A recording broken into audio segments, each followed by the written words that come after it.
I'm Rod Serling. You're listening to the Zero Hour. Rest your eyes.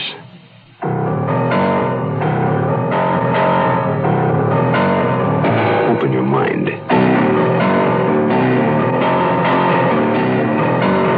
Exercise your imagination.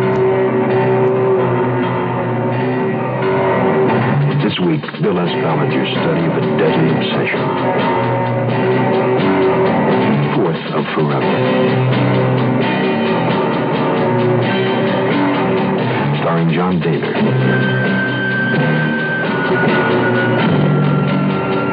And Susan Oliver.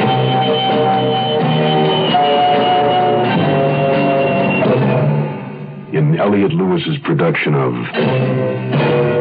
The Zero Hour.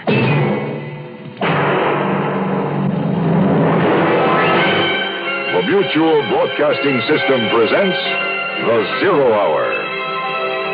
Sponsored in part by Ford Motor Company, Wrigley Gum, and Sign Off. This is The Zero Hour on Mutual Radio.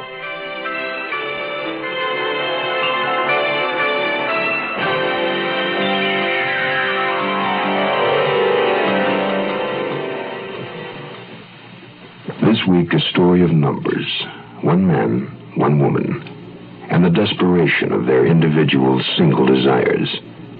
James Marius, freewheeler, habitual gambler, chronic loser. Lou Jackson, mysterious, feline, alluring. Two people among millions who meet in the sprawling metropolitan basin that is Los Angeles, California. A chance meeting, with the odds locked in to murder. First, a proposition to follow a man and his money for the purpose of separating the two. Second, a guarantee of favorable circumstance and lucrative just rewards. Third, a choice to share the profit or split the loss. Fourth of Forever will begin following this word. Provide for their college the safe and easy way. It's sure with payroll savings. Yeah, join that plan today. So always remember, it's a proud thing to say.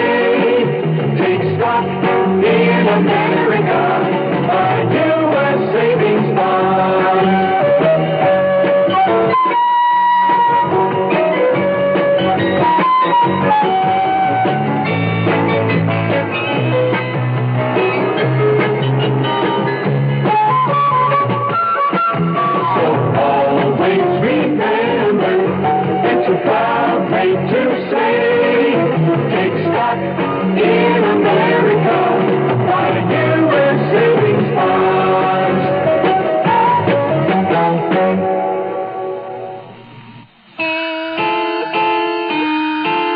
Picture this.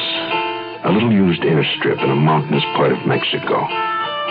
Nothing more than a few hundred feet of cleared land. Enough for a skilled pilot to set down a small plane on. A handful of men flank the runway, their eyes to the sky. A small two-engine plane. And one man alone in the cockpit. With one of the two engines missing, my old plane was wavering in the still air. I felt her tremble through the stick in my hands as I circled over the landing strip of that miserable, desolate little field. What really worried me was the cargo. The heavy drilling machines lashed in the plane just behind my neck. I cursed myself for taking the contract to deliver the stuff in the first place. Money can force a man to do a lot of things against his will. The lack of money can make him do even more. The machinery was still lashed tight, and I had to get down fast. It was now or never. I went in. The plane was overloaded. The old undercarriage couldn't take it. It went. And then the wing dug, furrowed into the ground. And over she somersaulted with the cargo tearing free, and all hell broke loose. Incendio! Incendio! Incendio! Incendio was right. The whole plane was a ball of fire. And inside, I was hanging head down, suspended by my safety belt. Those mechanisms were brave men.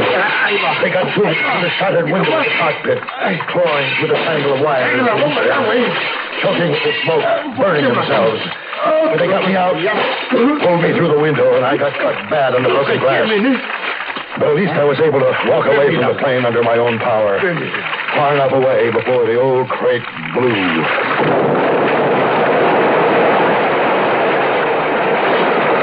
And that was that.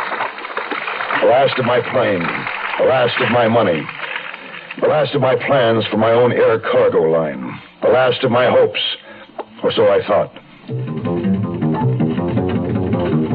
I was despairing, a condition refueled constantly through my hours of fitful sleep.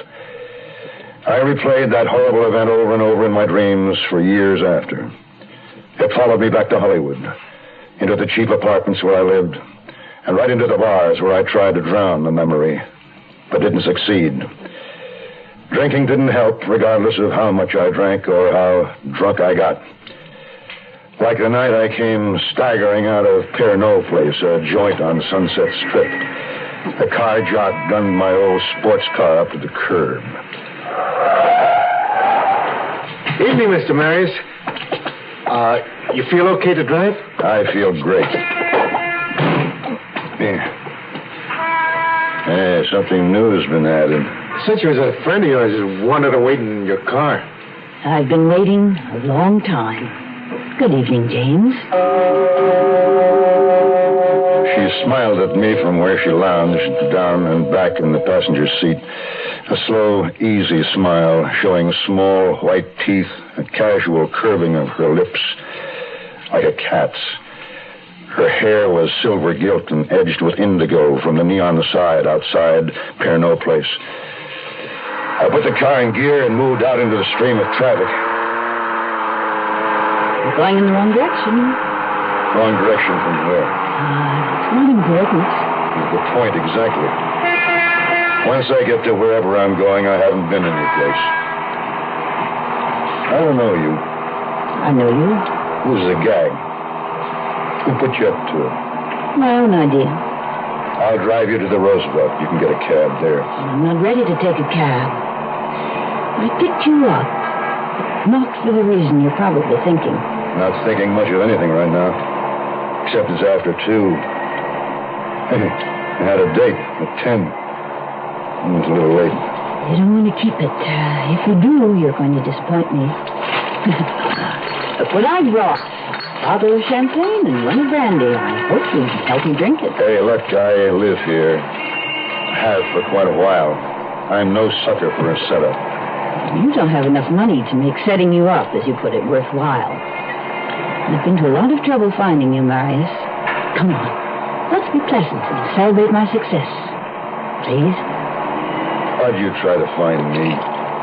Because I think you're the kind of a man I'd like to know. That's not a reason. That's a line. That's the truth. Hey, don't look so suspicious. I am suspicious. A girl who looks like you doesn't usually just appear in a parking lot. It could almost be a compliment. What's your name? Lucille Jackson. My friends call me Lou. Well, now that we've been introduced, where shall we go to have our drinks? My place or yours? Mine. Still suspicious? Yes. All right. We'll go to yours.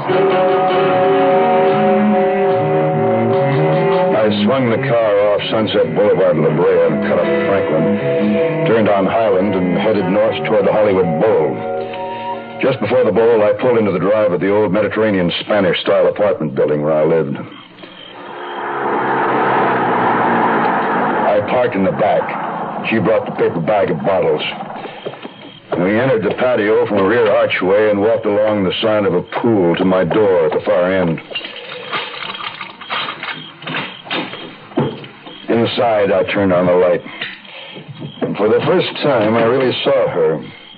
Very tall, slender, with a centuries-old, eternally mysterious smile of feminine knowledge, wisdom, amusement on her lips. She wore black pants and a black silk blouse. A black cat. I'll open the brandy while you uncork the champagne. Here are the glasses. Lou Jackson. Sounds like every name I've ever heard. Should I know it? No reason you should. Let's drink a toast. It's your liquor. What'll it be? To your luck, James Marius. It's going to change. I'll drink to that. What do you know about my luck? It hasn't been good. But at least you've been willing to try. Have I? Mm-hmm. That's one reason I like you. To what do I owe this honor? Why should you pick on me? Well, one night I saw you at a party. What party? It isn't important. You didn't see me. You were even more drunk than you are now. I asked who you were and found out. And so you couldn't resist me. You're putting me on. I don't believe it. Here I am. Yeah, maybe. Well, I'm going to bed now. If that's an invitation, I accept.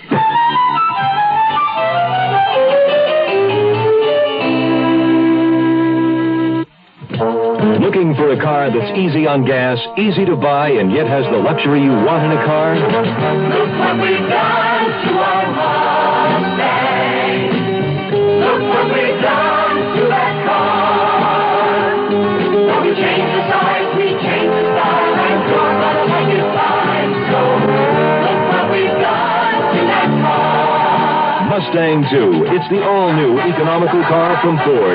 The right car at the right time. Built even smaller than the original Mustang. It has an easy-on-the-gas 4-cylinder engine, rack and pinion steering, tachometer, 4-speed transmission, plus a beautifully appointed interior. All standard.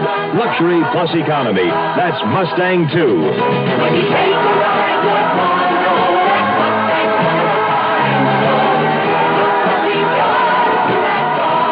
Mustang Mustang 2, $28.95 excluding dealer prep, destination charges, title, and taxes. See your local Ford dealer.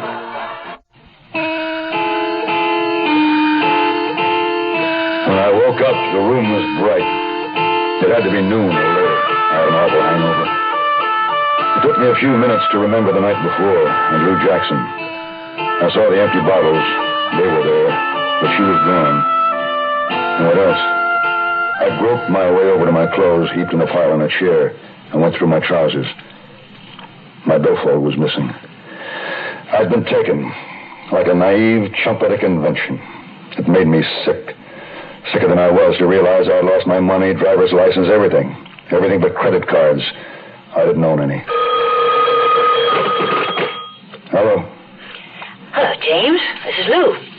Surprised? Yeah, I didn't expect to hear from you again. You missed your billfold? Some time ago. I have it. I guess then. I called to tell you you could have it back. When I took it, I had no intention of keeping it. Well, why'd you take it? Because I wanted to see you again. I thought you'd drive over to my place and pick it up. Last night you were so cautious, so suspicious. I wanted to prove that I could have taken your money if that had been my plan. Now, you see it wasn't, don't you? I can't drive without my license. You think it's too dangerous? I'll be over. Where do you live? Lou gave me her address in a section of Hollywood near Hollywood Boulevard and the Sunset, just east of what used to be the old Columbia Studios. Her apartment was 2C. Come on, Marius. To my sober eyes in the flat light of the afternoon, Lou was not so young as I remembered. She was in her 30s, 35 maybe, but still beautiful. More beautiful probably than when she'd been younger. Her hair seemed to change from silver to gold and back to silver again, to match the transparent gray of her eyes with their great black pupils. I looked around. The apartment was a typical Hollywood furnished deal, matching drapes and carpet, run-of-the-mill semi-modern furniture. Its only escape from mediocrity was a large oil painting, 4 feet wide and nearly 6 feet high, the draped figure of a young woman nude to her waist. Anyone I know? No, I don't know her either. Did it come with the apartment? It belongs to me. Do you like it? Who's it by? Signed D-E-S-T-O. Desto? I think it's Gazzetti. He doesn't write so well as he paints. Anyway, he isn't well known. Like a drink? Margarita? I love them. Yeah, I need something. Be right back. When I sat down in one of the cushioned chairs, I felt something under my hip. It was an envelope, size and shape of business correspondence, addressed to L. Jackson. The return address was Rothman Associates on Western Avenue in Hollywood. I placed the envelope on the coffee table as Lou came back with the margaritas. Here. First for today. The first? Well, it's still pretty early, but I'll go along. That's my trouble. I always go along. But good. Are you warning me that you're a drunk? Some citizens might say I am. I didn't used to be.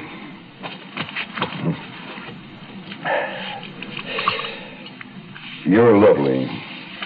And the drinks are good. The apartment is cool and quiet. I should be happy, but I'm not. Why? Because last night you picked me up for a reason. And I can't figure it out. We don't know each other. I know quite a bit about you. Once, you were a good flyer. You crashed, went broke. You tried land speculation, and that folded. What was left, you shot in Vegas. More? Is there? Quite a bit. You owned a piece of the Ketch Playgirl, which sank the Transpac race to Hawaii, and finally, strictly for money, you tried a few stunt jobs and pictures. You were nearly killed, but this time you collected some insurance, and that's what you've been living on. Huh. Doesn't sound like much of a success story. Now, if you don't mind, I'll have another drink. Sit. Please. I also know you're 35, married and divorced once. No, only partly right. I've been married, but not divorced. My wife committed suicide right in the middle of the proceedings. Oh? Did you love her? Oh, here. Thanks. Yes, I loved her. Did she love you? Well, there must have been something she loved more. You've researched me, but you haven't answered my question. Why this interest in me? I'll tell you. Because you're a gambler, willing to take a chance. I need a man like that in my life. No, wait. I'm... You think you're unlucky. Had all the bad breaks. But the truth is, you are lucky. What's happened to you would have killed the average man a couple of times. And next time, you'll strike it. Really big. I know. Believe me, I know.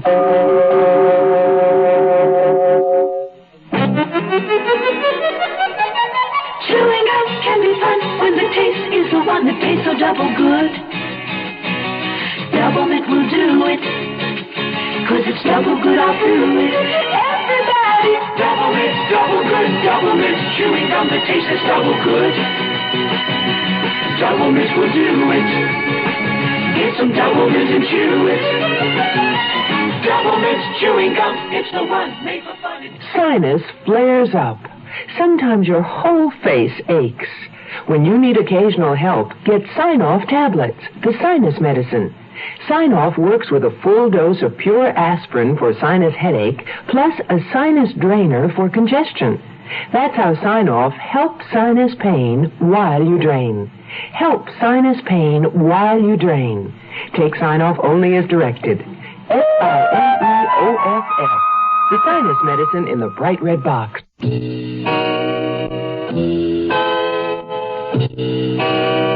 Oh, the times we had. The ordinary little apartment with drawn drapes holding the soft half-light of a marine grotto. Outside the window, the fronds of a palm rustling in the darkness. Was it that night, or the next, or the one following that? Time meant nothing. It telescoped so that all the wonderful tomorrows were suddenly now. I had told Lou she was lovely, but I was wrong. She was beautiful. It was almost so beautiful. Maybe my luck was changing like she said it would. I was falling for her hard. I wanted her. I wanted to know all about her. Tell me, Lou, what are you doing here? I mean, what do you do? Nothing, just living. My father left me a little money. I get by. You're looking very solemn again. Just thinking. Wish I knew more about you. Is that necessary? All women, any woman, will tell you only what she wants you to know. Not deliberately lying, perhaps, but changing things in her memory the way she wished they'd happened, or might have been. So you see, at best, it's not the truth, but only an impression of herself as she tells it. I could tell you that when I was a little girl, there were so many things I wanted and never had. You never married? No. I maybe did once, then I backed out. Who was he? Can't we just drink and be in love and happy to know each other? Does everything have to be put into words, explained and talked away? Let's you and I just be lovers. The days edged into each other, weeks overlapped, but there was always tomorrow. I went back to my own apartment, but Lou and I had built up our lovely routine. She filled my nights as full as, well, sex and liquor can make an addict of any man, and I didn't escape. And yet, I was always assailed by doubt.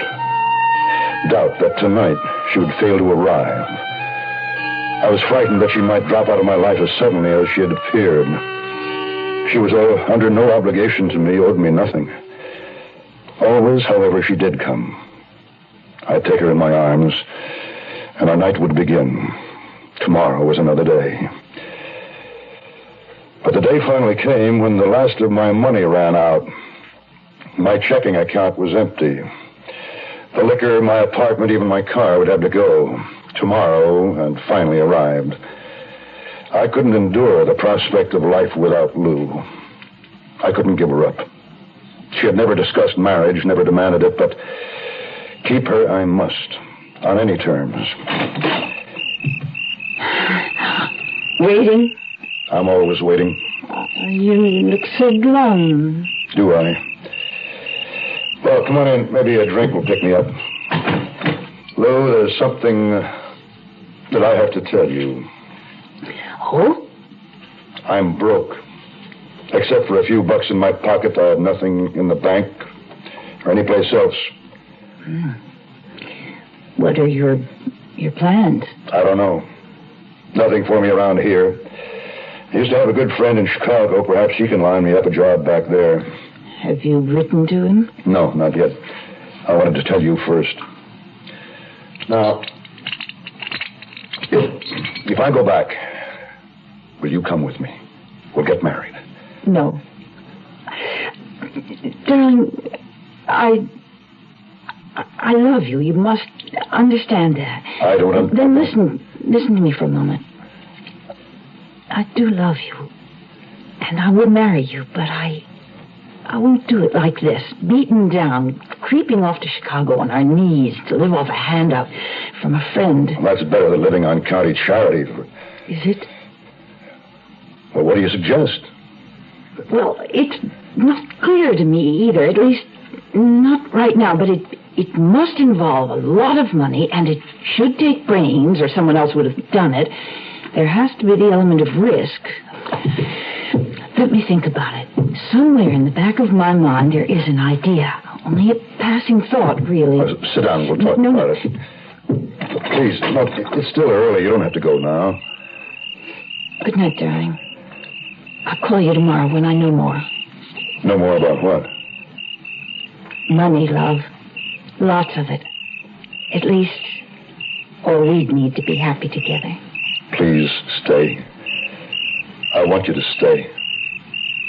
You're afraid I'll leave you because you're broke? No, that's not it. Oh, risk it, Marius. It's a good gamble. You can't lose.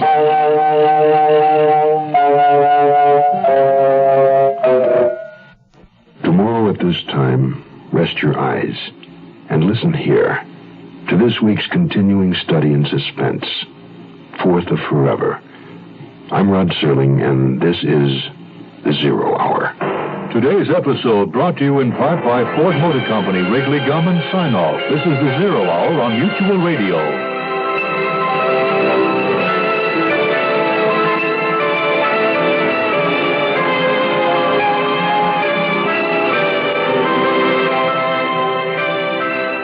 You have been listening to The Zero Hour, a presentation of the Mutual Broadcasting System in association with Hollywood Radio Theater.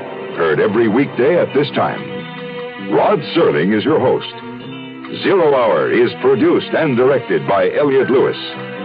The Hollywood Radio Theater theme was played by Ferranti and Teicher and is now available on United Artists Records and Tapes. Hugh Douglas speaking. Tune in tomorrow, and once again, Rest your eyes and listen here to The Zero. This is the Mutual Broadcasting System.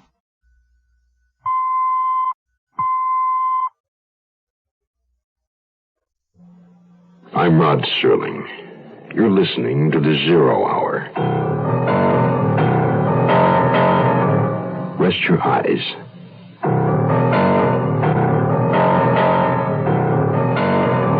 Open your mind.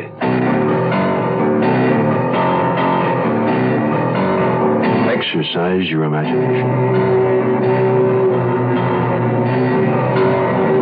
This week, Bill has volunteer study of a deadly obsession. Fourth of Forever. Starring John Dehner.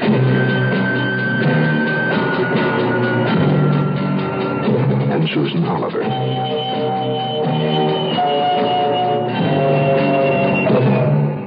In Elliott Lewis's production of The Zero Hour.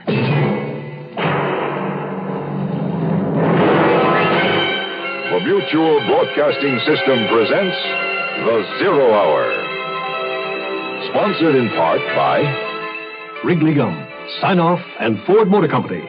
This is the Zero Hour on Mutual Radio.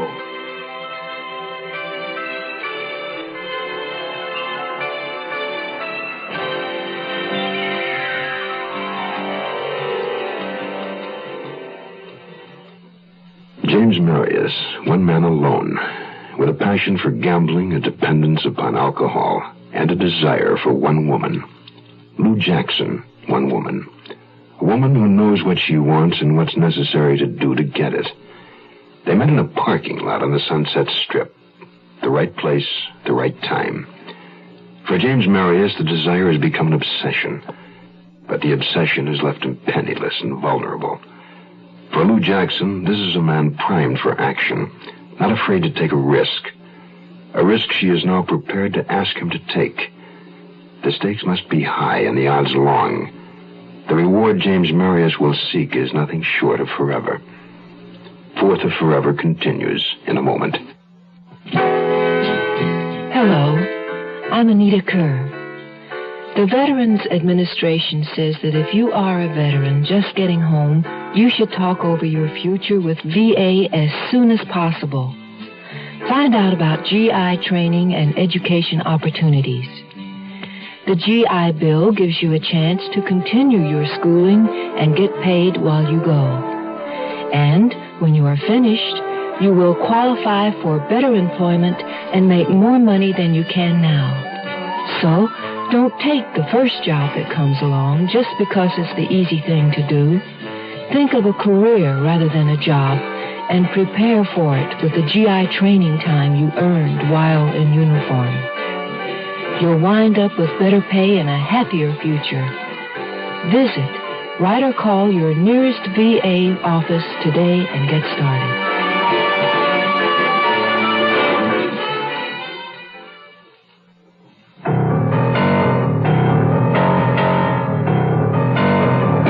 I slept very little that night. My nightmare replayed in living color. All the next morning I was tense, anxious, filled with an almost evil foreboding. And yet, I couldn't help thinking about the fortune Lou had half promised. She phoned me in the afternoon. Her voice was warm and easy as always.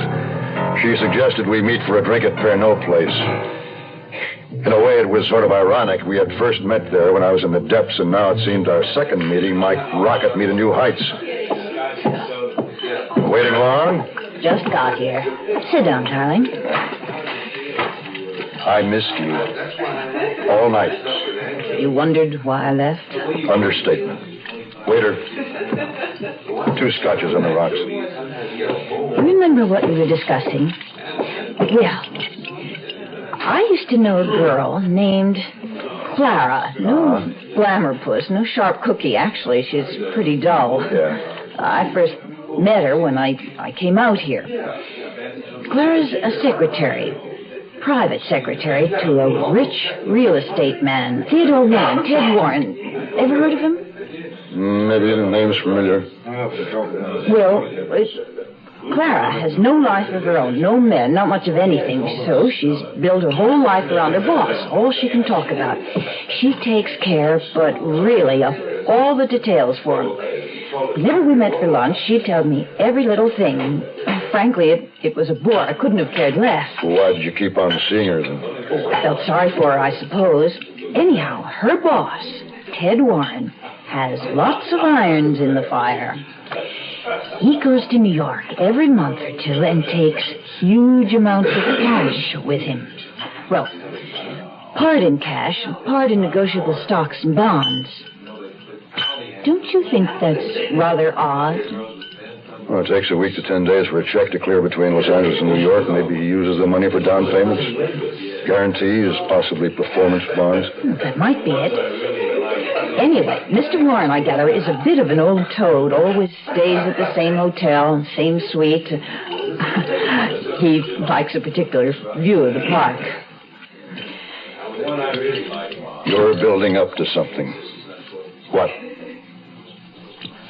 Why don't you get that money the next time Warren goes to New York? There it was. All laid out on the table. I couldn't believe it as I stared across the table at Lou, her soft face, her aura of gentleness. I can get all the details from Clara. She won't even know I'm asking. She'd never suspect me. What about Warren? Oh, what about him? He doesn't know you from Adam. Well, but couldn't he make the connection between Clara and you? Maybe, but by that time, we'll be so far away from here, they'll never find us.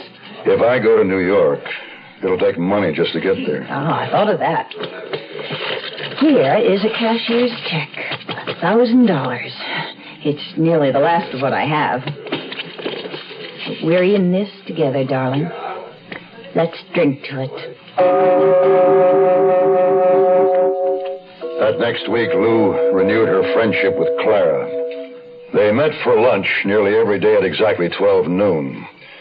Lou would come to my apartment in the evening with a bottle and the latest information. On Thursday, when I heard her footsteps coming through the patio, I knew that Lou had news to relay that would finally be useful. Oh, love, good news. Warren's going to New York on the 23rd. Oh, that doesn't leave us much time. There's more. Let's go inside. He's got a reservation on Transcontinental Airlines Flight 171 for the 23rd. That's Wednesday. Mm-hmm. He arrives at 9:36 New York time. Kennedy Airport? No, Newark. And he'll take a taxi from there to the Park Hamilton in Manhattan. Well, what about the money? Stays right in his room, in a briefcase. And that's where you'll relieve him of it. What about a gun? Doesn't own one. Clara says he hates loud noises. Warren must be a real ringer. No gun. Still, I'll need one. Do you have a gun? I can get one. How? I'll tell you later.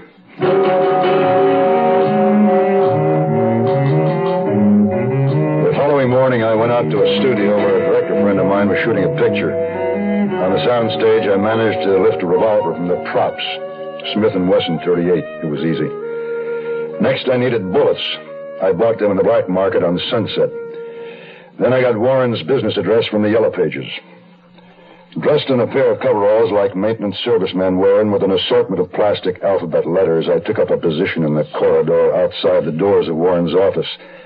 I pretended to make adjustments on the buildings board while I waited for Warren to leave for lunch, promptly at 12. Lou had told me that he usually carried an expensive alligator briefcase. I glanced at my watch. 1 minute of.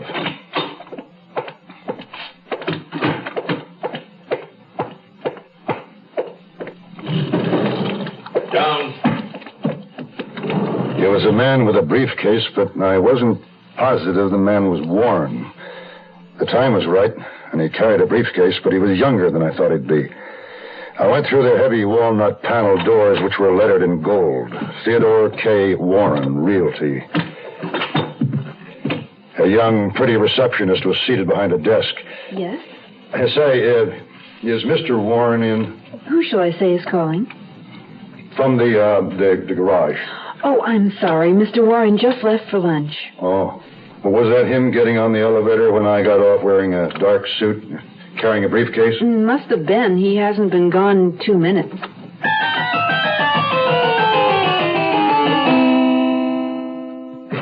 Carry it with you. Bring your swimmers come. The big fresh flavor. Bring your swimmers come. Carry it with you. Bring your swimmers come. The big fresh flavor. Bring your swimmers. Carry the big fresh flavor wherever you go, whatever you do. It's the finest spearmint flavor. The great big taste, delicious to shoot. Swimmers come. Carry it with you. Swimmers come. The big fresh flavor. Swimmers come. Carry it with you. Swimmers come. The big fresh flavor. Swimmers come. Sinus flares up. Sometimes your whole face aches. When you need occasional help, get Sign-Off tablets, the sinus medicine. Sign-Off works with a full dose of pure aspirin for sinus headache, plus a sinus drainer for congestion. That's how Sign-Off helps sinus pain while you drain. Help sinus pain while you drain. Take Sign-Off only as directed. SINEOFF. The sinus medicine in the bright red box.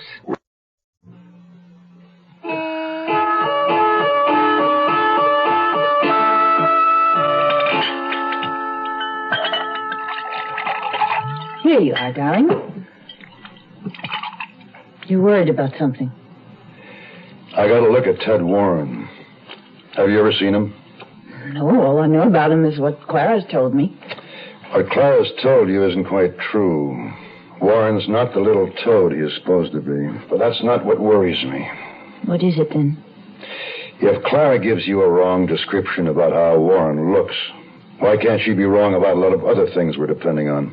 Oh, I wouldn't worry. Clara may have described Warren as a doddering, puttering little old man that depends on her just to make herself feel more important. But business facts, she couldn't make a mistake about them. I hope not. Stop worrying, darling. Just think about us. I guarantee it'll work. The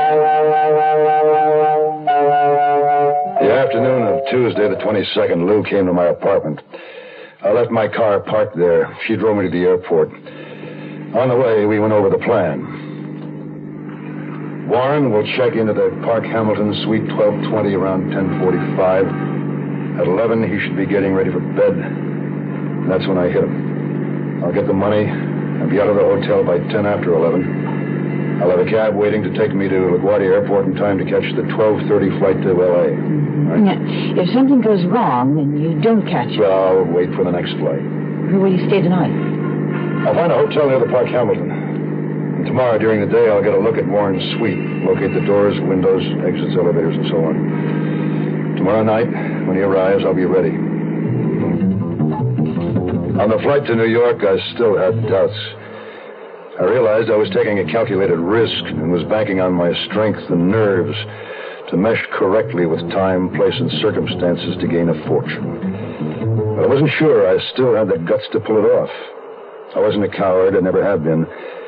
And now I was trying to be honest. The cold fact was, I didn't want to rob Warren. It was Lou who had put me on the plane, winging closer each minute to New York. It was this very weakness in submitting to Lou that made me doubt myself. My memory of those desolate years of loneliness and despair before I met Lou was my greatest enemy. I couldn't fight the future she'd brought me, a green oasis of hope. We will be landing in New York City in approximately 20 minutes. We hope you've enjoyed your flight. I read registered in a small hotel, the Shropshire, under the name of Howard Morgan. It was only a couple of blocks from the Park Hamilton. The next morning, I slept late, had breakfast, then strolled over to familiarize myself with the layout of Warren's hotel. It had 3 entrances, one on 59th Street and 2 around the corner on 5th Avenue. The streets were narrow and congested and could easily be traffic traps, so I decided against the taxi for my escape. Instead, I'd walk over to 59th and Madison to catch a cab to the airport. The lobby of the Park Hamilton was big, ornate, with acres of green carpeting and vast walls of antique mirrored glass. It was possible to enter the hotel and go to the elevators without passing the registration desk, so I took one to the 10th floor. Most hotel rooms are numbered identically as the floors ascend. In other words, Suite 1020 would probably be the same layout as 1220, where Warren would stay. 1020 had a main door opening on the broad corridor running parallel to 5th Avenue. There was a secondary entrance and a small corridor around the corner. I decided this second door led to either a service pantry or a back bedroom. Next to it was a stairway encased in a firewell. I climbed it, 2 floors, and found myself standing outside the service door of Suite 1220. The layout of the 2 suites was identical. So I returned by the stairs again to the 10th floor, where I caught the elevator to the lobby. Then I left the hotel. I went to a drugstore and bought copper wire, adhesive tape, and a pair of women's nylons. I'd use one of them for a face mask. I passed the rest of that interminable day waiting for the inevitable night, thinking about Lou, about our future together, with enough money to live in style. I worked out in my mind how it would be when I confronted Warren. He would answer the door. I'd hold him at the point of my revolver, bind his hands with wire, and tape his mouth shut. Then lock him in a closet. It'd take him at least 10 minutes to get free.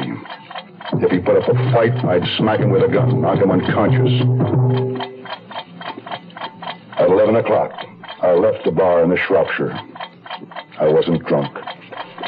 I returned to my room, got my gun, and the rest of what I'd need.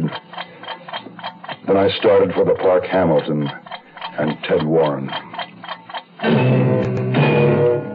Look what we've done to our Mustang. Look what we've done to that car. Well, we changed the size, we changed the style, and you're gonna like it fine. So look what we've done to that car. Ford's Mustang II, undoubtedly the right car at the right time. Built smaller than the original Mustang, with a thrifty 4-cylinder engine that's easy on gas. Mustang II is light in weight, richly appointed, has rack and pinion steering, bucket seats, 4-speed transmission, and tachometer, all standard. When you take the ride, you're gonna know that Mustang's gonna find. Mustang II sticker price is $28.95, excluding dealer prep, destination charges, title, and taxes. Mustang II, it's luxury plus economy at your local Ford dealer.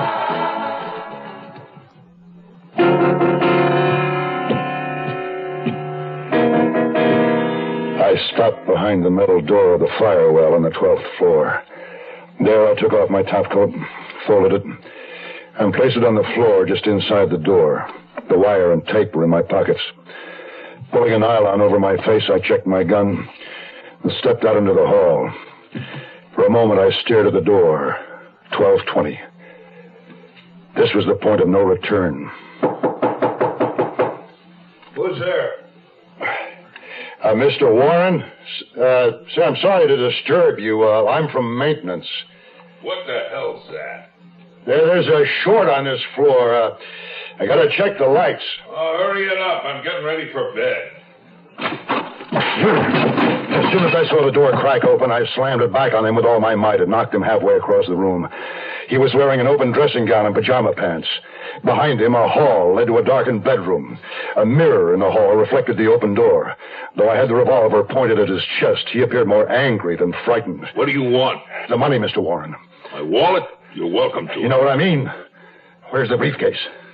You won't shoot. You'd never make it out of the hotel. Just shut up and give me the damn briefcase. It's over in the bureau. Get it?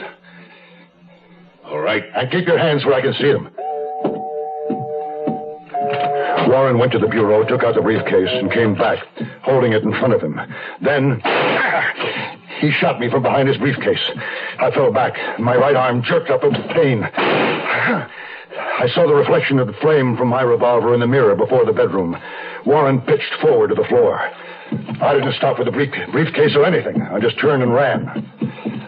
In the fire well by the stairs, I realized I had dropped my revolver in the suite, but I couldn't go back. Warren was wounded, but he still had his gun. He was probably on the phone calling for help at that very moment. Blood was dripping from my arm, running down my wrist and spattering the concrete stairs. I grabbed my topcoat and started down, leaving a red trail behind me. At the mezzanine floor, just above the lobby, I stopped again. I yanked off the nylon mask and struggled out of my jacket. Rolling up the sleeve of my shirt, I looked at the wound. The bullet was lodged in the muscle of my right arm, a few inches above the elbow. I knew it had to come out, and soon. I wrapped a piece of the soft copper wire around my arm above the wound, twisting it into a tourniquet to stem the flow of blood. Then I bit into the tape, tore off a strip, and plastered it over the nylon to make a bandage. By now, my arm was stiff and throbbing. I had a tough time getting back into my jacket. I swung the topcoat over my shoulders, leaving it to hang free, and covered my wounded arm, which I stuffed in my jacket pocket for support. Then I descended the firewell to the lobby. I opened the metal door to the firewell and peered out. I could see across the lobby. Everything seemed normal. But just then, two men, unmistakably detectives, accompanied by a cop in uniform, came in the Fifth Avenue entrance and walked briskly to the registration desk. Whatever they said caused the desk clerk to start in surprise, and he hurriedly called the night manager. Then it went into a huddle. Then the manager and the two plainclothesmen headed for the elevators. The uniformed cop stayed at the desk and looked over the lobby. I didn't wait. Forcing myself to stroll casually, I made it to the 59th Street entrance. Ignoring the doorman's offer to get me a cab, I headed down 59th Street toward Madison Avenue. At the corner of Madison, I flagged down a taxi and got in. Hey, where to, Mac? What time is it? 11:30. It's too late to catch my flight. So? All right, what next? Penn Station. On our way.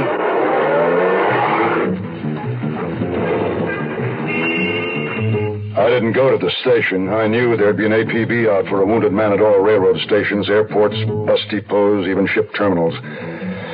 I got out at 37th Street.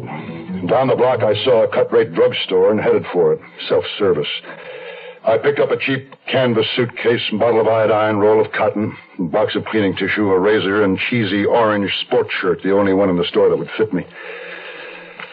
A cashier with hair hinted about the color of my new shirt checked me out with a comment about my hand. The whole right side of my body was stiffening up. I told her I had arthritis in my shoulder. And she told me her husband had arthritis, and that was that. I walked aimlessly down the street, my mind fuzzy with shock and fatigue. But I had to find a place to stay the night. I had to get off the streets before I was picked up. A liquor store was closing for the night, but I had caught it in time to buy a bottle of whiskey, 100 proof. By now, my arm was pulsating in a deadly, heavy rhythm. My sense of balance dipped and whirled. I fought to remain conscious. In desperation, I hailed another cab. You drunk? No. Sick. Won't drive it drunk, but if you're just sick, buddy, I'll take you. Hospital? Not the hospital. Stranger in town. Just got in. Take me to his hotel. I just want to go to bed. Which hotel? Anyone. Just so it isn't Midtown. Some down near the village. Okay. The Archway Hotel is located on East 9th Street. It's small and secluded, with miserable little potted trees on each side of the entrance. The desk clerk watched me full of doubts and suspicion. I registered awkwardly with my left hand, signing under the name of Seaton. I explained to him that I had smashed my right hand on the train. He looked relieved and showed me my room. As soon as he was gone, I threw myself on the bed and opened a suitcase. The world was spinning like a gyroscope. I pulled out the bottle, worked the cap free with my teeth, and I took a pull. The whiskey ran down my chin and dripped to my chest. My worst fears had been realized. Clara's information, like her description, had been wrong. I fell asleep holding the bottle in my belly, thinking about Lou and the future we'd lost. You are listening to Mutual's presentation of The Zero Hour. Tomorrow at this time, rest your eyes and listen here to this week's continuing study in suspense, Fourth of Forever. I'm Rod Serling, and this is The Zero Hour. Today's episode brought to you in part by Wrigley Gum Sign-Off and Ford Motor Company. This is The Zero Hour on Mutual Radio.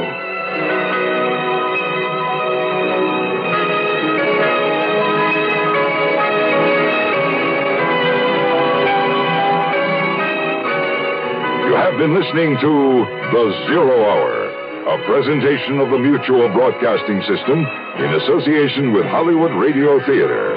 Heard every weekday at this time. Rod Serling is your host. Zero Hour is produced and directed by Elliott Lewis. The Hollywood Radio Theater theme was played by Ferranti and Teicher and is now available on United Artists Records and Tapes. Hugh Douglas speaking. Tune in tomorrow, and once again, rest your eyes and listen here to The Zero Hour. This is the Mutual Radio Network.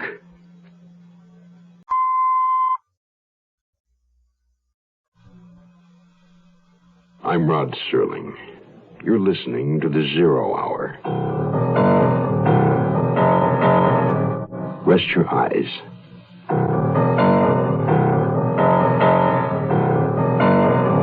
Open your mind.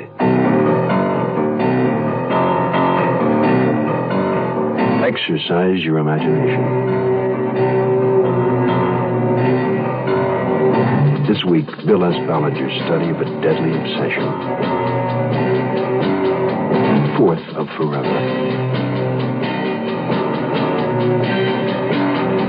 Starring John Dehner.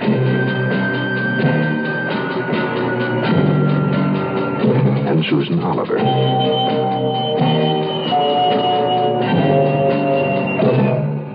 In Elliott Lewis's production of The Zero Hour.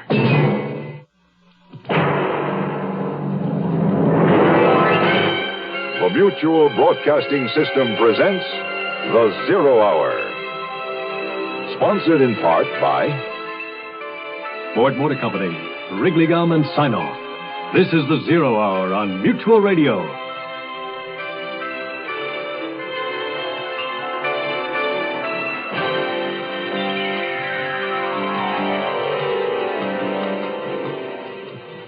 It has been said that luck is a lady, either good or bad, but never in between. James Marius has spent a lifetime leaning on Lady Luck. He's been a gambler of magnitude, never one to bother with a penny ante game. Then he met Lou Jackson, his biggest venture to date. It was all or nothing. And a man on a losing streak is liable to shoot the works on a long shot. Such was the case with James Marius. A 3,000-mile coast-to-coast flight, a time and place, and the word of a woman he'd never seen. Lady Luck followed him that night to a New York hotel. He had lots of luck, all of it bad. And for his trouble, James Marius incurred a debt the law requires he pay for with the rest of his life. Fourth of Forever resumes after this word.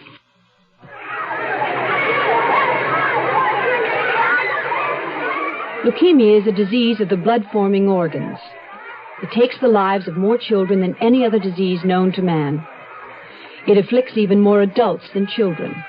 At present, there is no cure. However, a great deal of progress has been made in the treatment of leukemia, and many doctors believe that if we can find a cure through research, it could well open the door to the cure for cancer. I'm Shirley Jones, national chairman of a program to raise funds for leukemia research through radio broadcasting. If we can find a cure to this dread disease, we can stop the deaths of 15,000 victims each year and help in the search for the cure to cancer. Today, radio stations across the country are fighting leukemia. Please help. Make your check payable to LSA for Leukemia Society of America and send it to LSA Hollywood 28, California. That's LSA Hollywood 28, California.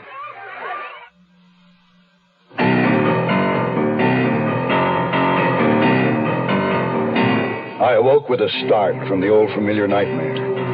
But this time, Lou was with me in the battered DC-3. We were trying to find a place to land, but couldn't. Gas was running out. And so was time. That's what woke me up. I looked at my watch. It was 4 in the morning. That would make it 1 in Los Angeles. Dangerous as it was, I had to phone Lou from the hotel. Warn her that Warren was shot. I placed the call.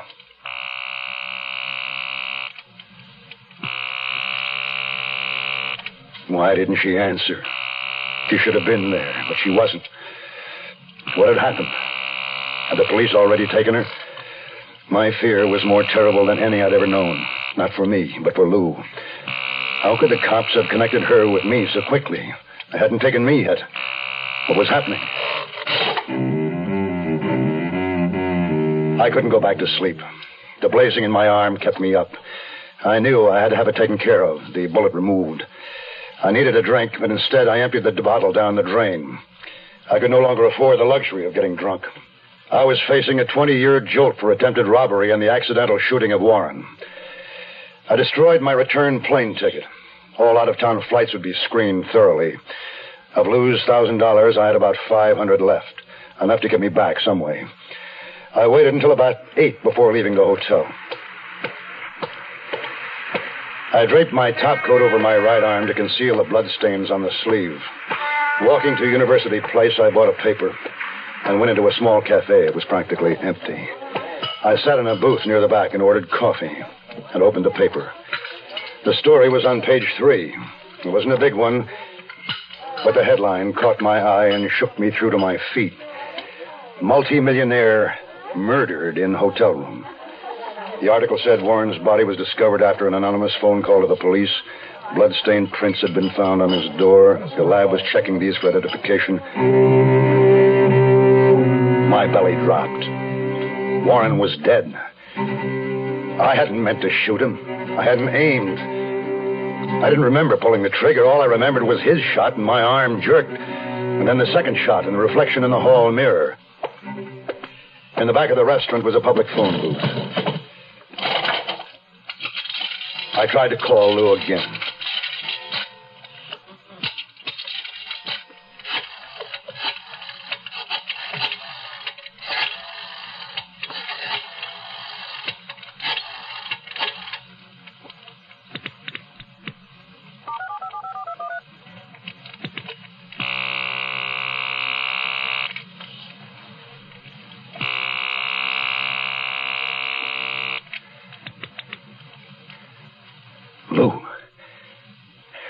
Lou. You know who this is. Is it all right to talk?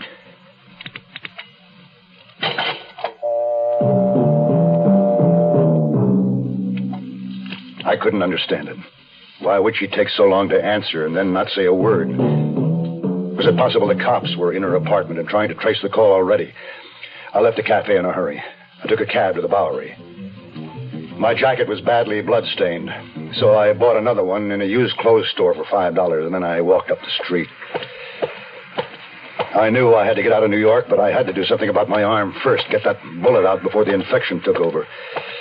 I stopped in front of a fly-specked window and tried to light a cigarette. Give you a beauty, mister. Huh? Oh.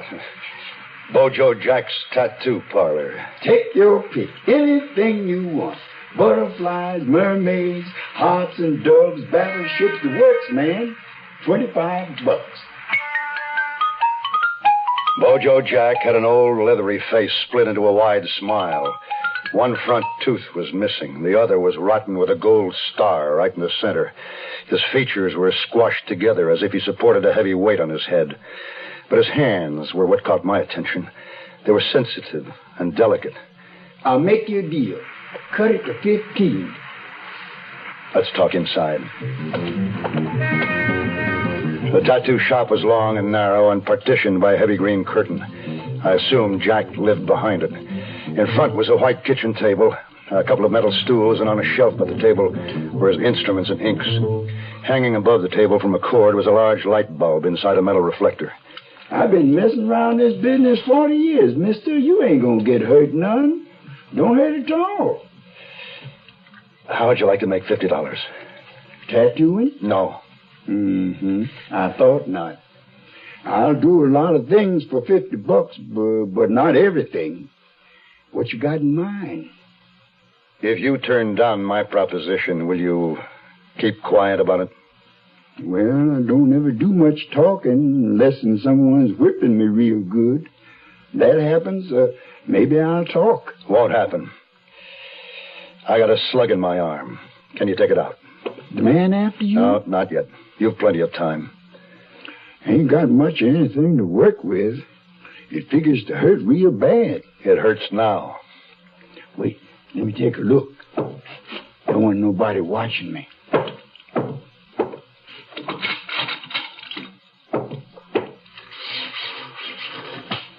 Now we need a little light. That's better. That arm, well, it ain't so awful bad. Don't look like any bone's broken. I guess if you can stand it, I can. I'll have to. Get out of that shirt and wrap this sheet around you while I get some hot water and things. Got to use a lot of hot water. Real clean, like a doctor. Jack came back with the water, a straight-edged razor, a pair of tweezers, and a metal ice pick, and a bottle of gin. He started to wrap a cord tightly around my arm. You hold this ice on that proud flesh, sort of deaden it down a little bit. Now, I can do it two ways. Sort of slow-like, which will hurt a long time, or right quick. Get it over with. That's where I like it myself. Got into a bit of shooting a couple of times, too.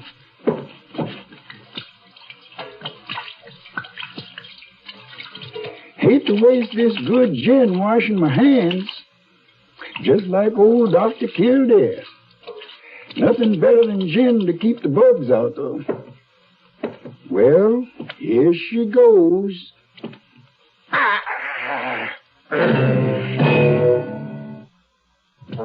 Looking for a car that's easy on gas, easy to buy, and yet has the luxury you want in a car? Look what we've done to our Mustang.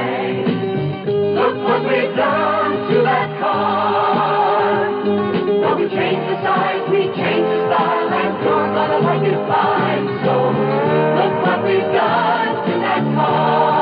Mustang 2. It's the all-new economical car from Ford. The right car at the right time. Built even smaller than the original Mustang.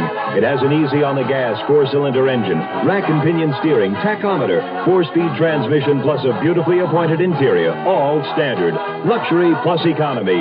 That's Mustang 2. When you take a ride, you're gonna know that Mustang's one of a kind. So, look what we've done to that car. Mustang 2, $28.95 excluding dealer prep, destination charges, title, and taxes. See your local Ford dealer.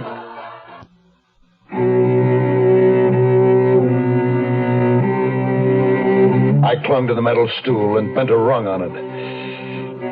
Then it was over. Jack poured gin in the wound and bandaged it up, neat, professional, and handed me the slug for a souvenir. Now I can concentrate on getting home.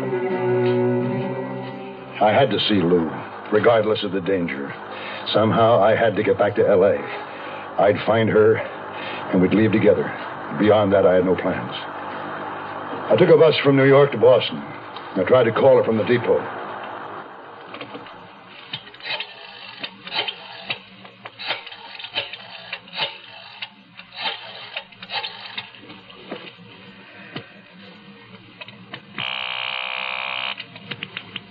I'm sorry, you have reached a disconnected number. Please check your number and dial again or ask your operator for assistance. This is a recording. From Boston, I took a train to Chicago and took a taxi to the airport. It was risky, but I flew from Chicago to San Francisco. I made it without a hitch.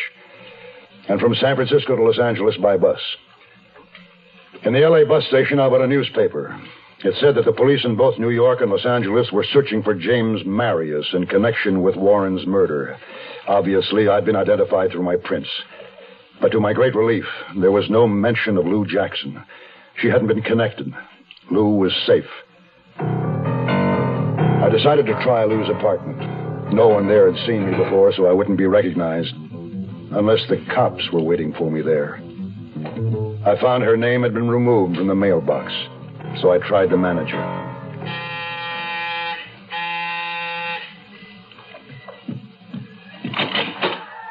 Yes? Say, I'm looking for a friend of mine who used to live here, Miss Lucille Jackson. She moved last Thursday. Thursday? The 24th? I don't know what day. Yeah, the 24th. Hey, look, I got a show I'm watching here. I got no time. Has Miss Jackson's apartment been rented yet? You ask a lot of questions. Well, I'm looking for a place to rent. Is it vacant? Oh, why don't you say so? Come on, I'll show it to you. It's in perfect condition. You'll love it. Your friend was real clean. I didn't even have to paint.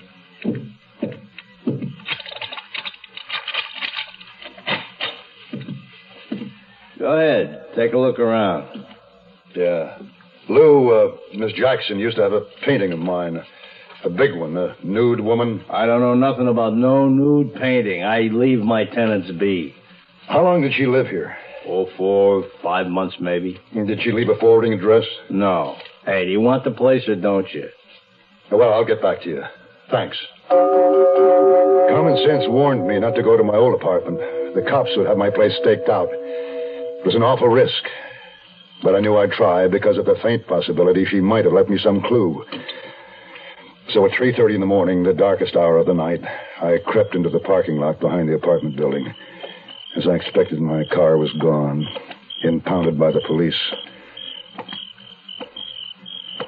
I didn't see anyone around the patio or pool. My apartment was dark. I listened outside a window. Nothing. Finally...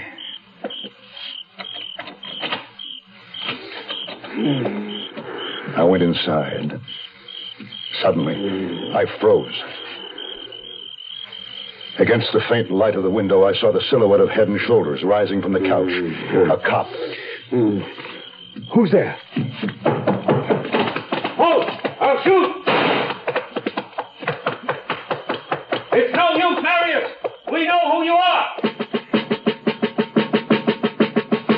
I ran up a hill behind the Hollywood Bowl. A short, winding street. I saw a parked car in an open garage. It was concealed in the shadows. I climbed in.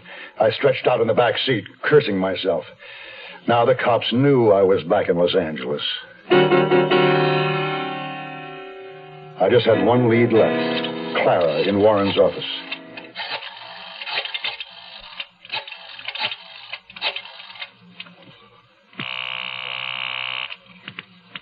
Theodore Warren, Realty.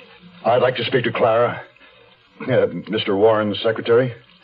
Well, Mr. Warren passed away, you know. So I heard. But may I speak to Clara, please? Clara who?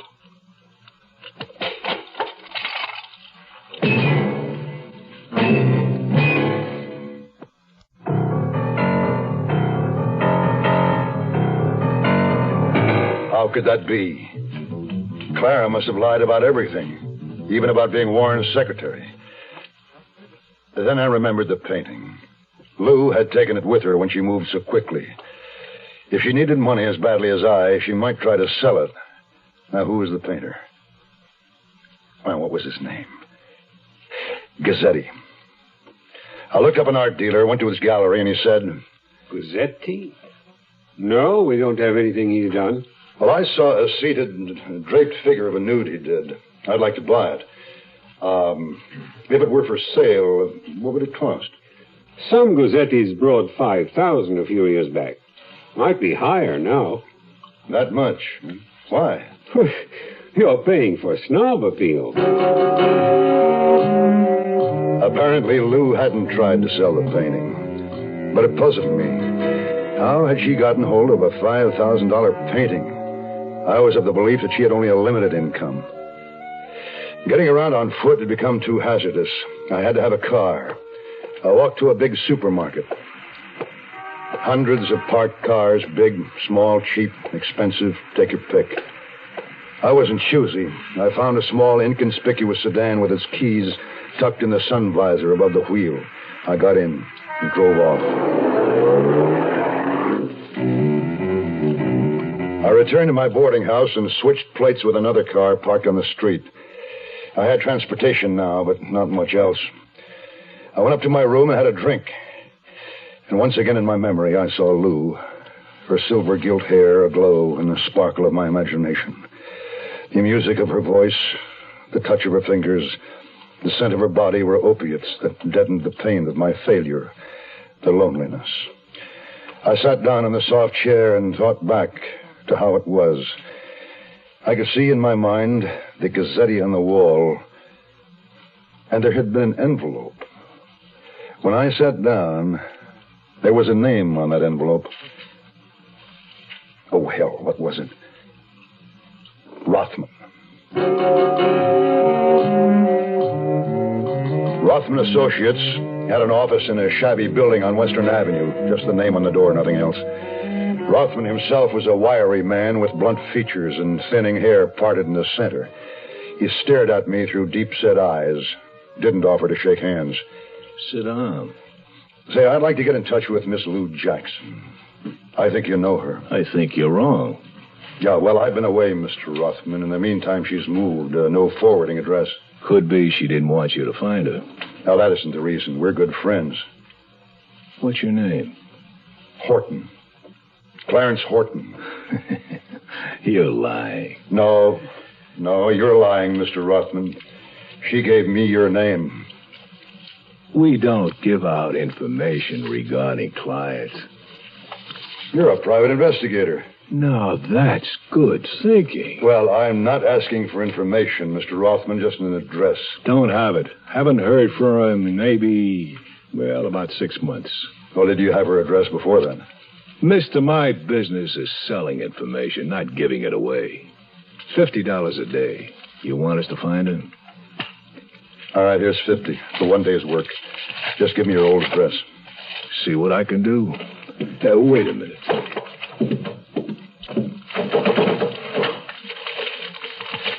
Here's her folder. I see the Jackson woman paid us in cash. She didn't give an address. Well, she must have had some way for you to get in touch with her. Yeah. Oh, here's a telephone number we were checking out.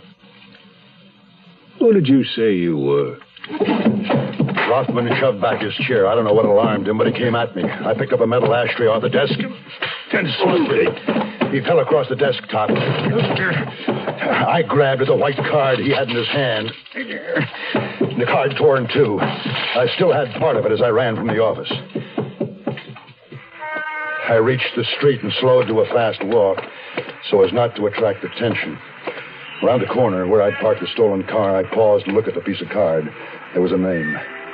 Lucille Jackson. A telephone number in the San Fernando Valley, and the notation, paid $500. I tore up the card, chewed the pieces to pulp, and spit them out. And I got in the car. Hold it. Yes, officer? Outside. Up against the car. Let's go. Yeah. Oh, what's this all about? Where'd you get this car? Picked up and identified because of that lousy stolen car. One of the new plates had fallen off while I was driving. All they had to do was find the mate. And they did. They threw me in a cell with a little guy, about 40, with a wise, secretive, perpetual smile. He told me his name was Leroy Grimes. I figured he might be a plant, a stoolie, so I didn't say much. First time? My third. What's the rap? Did they question you yet? You don't talk much, do you? No, not much. I wasn't interrogated right away. Instead, I was taken from my cell and led to another room. It was small, completely bare, no furnishings of any kind, no fixtures, but a light sunk into the ceiling. I sat on the floor, my back propped against a wall, and waited. And waited. I don't know how long, but it seemed forever.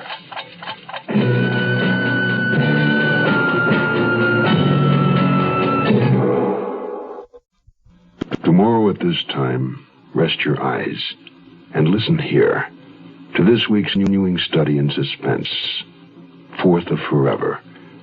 I'm Rod Serling, and this is the Zero Hour.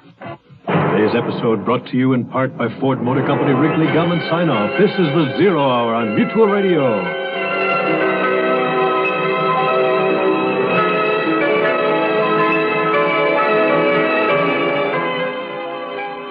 You have been listening to The Zero Hour, a presentation of the Mutual Broadcasting System in association with Hollywood Radio Theater, heard every weekday at this time. Rod Serling is your host. Zero Hour is produced and directed by Elliott Lewis. The Hollywood Radio Theater theme was played by Ferranti and Teicher and is now available on United Artists Records and Tapes. Hugh Douglas speaking. Tune in tomorrow. And once again, rest your eyes and listen here to the Zero Hour. This is the Mutual Radio Network.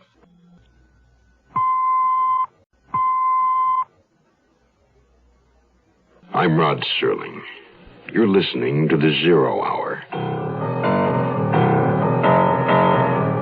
Rest your eyes.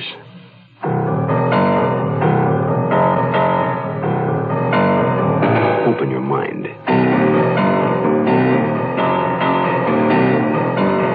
Exercise your imagination. This week, Bill S. Ballinger's study of a deadly obsession. Fourth of Forever. Starring John Dehner.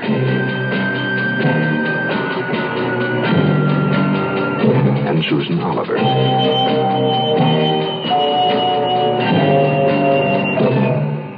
In Elliott Lewis's production of The Zero Hour.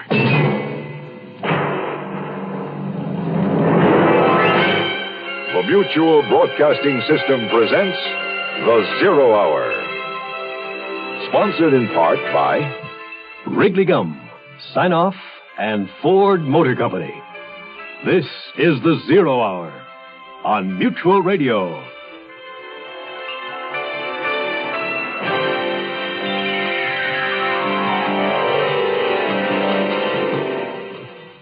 James Marius, a man on the run, running both to and from the law that says he must answer for a dead man, to find Lou Jackson, a mystery woman, to be sure, one whose trail leads to only dead ends. An empty apartment, a telltale painting, a telephone number, and a dying hope for tomorrow. James Marius, a man whose tomorrows are in danger of becoming condensed into one long stretch of time. He's a man driven by a relentless obsession to protect and recover a lost dream. A dream capable of lifting him up and away from all that is real. A murdered man, prison for life, and eternal solitude. For James Marius, the running has only just begun. First to win, second to place, third to show.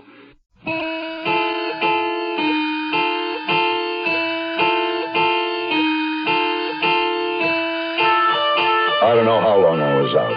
I had no way of measuring time. I just remember waking suddenly and feeling the cold concrete under my back. I opened my eyes and saw only a bright naked light blazing down on me from the ceiling. And I sensed a presence in the room. Suddenly a face dipped into my line of sight. I couldn't make out the features, only teeth. Sleep well, Marius? What does a killer dream about? Easy, Harry. We could be here a while. Gotta be smart and talks fast. Then we can all go home except Marius here. He's not going anywhere. Not for a long, long... Lay off him, Harry. Come on, sit down. You too, Marius. Grab a seat. Now, maybe we can get down to business. We'd just like a few answers. You don't have to answer my questions. You got a right to an attorney. You understand? Yes. The New York cops have a few questions for you, Jimmy boy. You can give us a few answers and rack up a few points for yourself or take what's coming to you. Why not let the New York cops ask me? Because I'm asking. Cool off, Harry. We got a wise guy here, Ed. Very funny fellow. Well, let's just see who laughs last. Okay, that's enough. Marius, you're being extradited to New York. Now, they'll ask you these questions there, too. You're in pretty deep trouble as it is. You might think about cooperating. We're waiving the stolen car charge, you know. But you know why you're here. Where'd you dump the gun? What gun? What gun? That 32 you shot Warren on the back of the head with your punk. That gun. I don't know what you're talking about. Huh? Well, maybe I can help you remember. Okay, Harry, that's enough. Now, let's not blow it. Just give me 5 minutes with him, Ed. Wait outside if you can't watch. Forget it, Harry. I only have 2 questions for him. Will you tell us what happened to the gun? Do you want to confess to the murder of Theodore Warren? Okay. Take him back to his cell.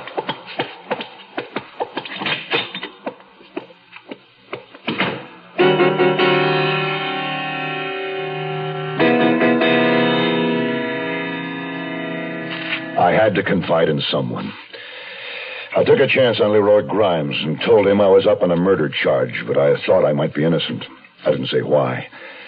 Warren had been killed with a 32. It was a 38 I'd dropped in his room. There was no mention of a 38. And they said Warren was shot in the back of the head. It didn't make sense. The next day I had a visitor. The jailer took me to a conference room. A sheet of heavy plate glass partitioned the table where I sat. And across from me, through the glass, sat a tall, middle-aged man. His curling dark hair was laced with gray. He was well-dressed. I'd never seen him before. The jailer stepped outside and stationed himself just out of earshot. I just sat and waited until... Mr. Marius, I'm Ethan Lloyd. I've been retained as your attorney. If you agree. I don't have any money. Well, my fee has already been paid. Who paid you? I don't know. Perhaps you do. This morning, a messenger delivered this letter to my office. It's typed and unsigned. Dear Mr. Lloyd, herewith is a cashier's check for $3,500 to retain your services in behalf of James Marius, who is now held in Los Angeles County Jail. He's charged with the murder of Theodore Warren in New York City. I'm a friend of Mr. Marius, and have always admired a gambling man. Please show him this letter, as it may help him feel more at ease in accepting your services. Does this mean anything to you? I think so. I accept your offer to defend me. Well, I'll do what I can. You must understand, however, that I won't actually represent you at your trial in New York. Why not? Well, I'm not a member of the New York State Bar. Your defense can be handled more ably by a qualified attorney familiar with the New York State Code. I know of several excellent men there, and I'll arrange for one of them to represent you. But we might as well start thinking about your defense now. Tell me what happened.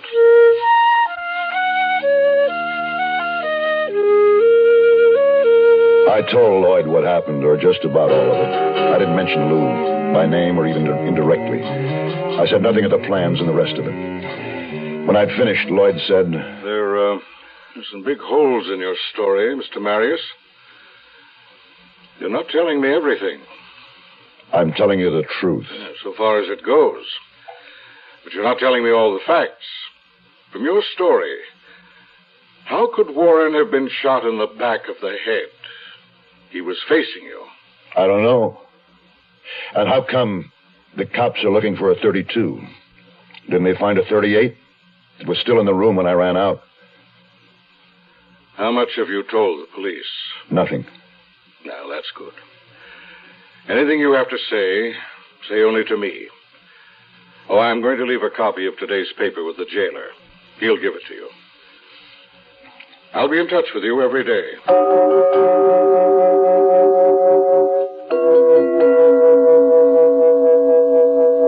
Back in my cell, I read the story about my arrest. There was also a short interview with Warren's widow. She'd never heard of me, or couldn't identify me from a photograph. And that was about all, except it was speculated that Warren left an estate of an estimated $10 million. Grimes, my cellmate, was impressed that I had Ethan Lloyd for an attorney. He told me Lloyd was the best and the most expensive. He said I was sure to get off with 20 years and be eligible for parole in 7. My one consolation was that Lou hadn't abandoned me. She must have sold the painting to raise legal funds.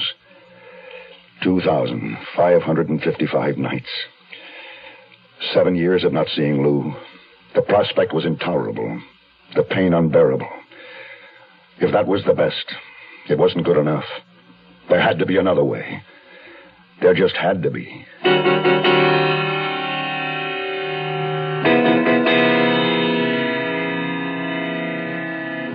Wrigley Spearmint gum, gum, gum. Wrigley Spearmint gum. Carry the big fresh flavor.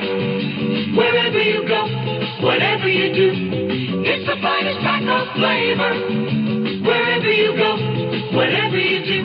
Flavor this big shouldn't be left behind. So wherever you go, carry a pack of Wrigley Spearmint gum. Wrigley Spearmint. It's the finest spearmint flavor. The great Wrigley taste, delicious to chew. Wrigley Spearmint gum. Carry it with you. Wrigley Spearmint gum. Sinus flares up. Sometimes your whole face aches. When you need occasional help, get Sign-Off tablets, the sinus medicine. Sign-Off works with a full dose of pure aspirin for sinus headache, plus a sinus drainer for congestion. That's how Sign-Off helps sinus pain while you drain. Help sinus pain while you drain. Take Sign-Off only as directed. Sineoff. The sinus medicine in the bright red box.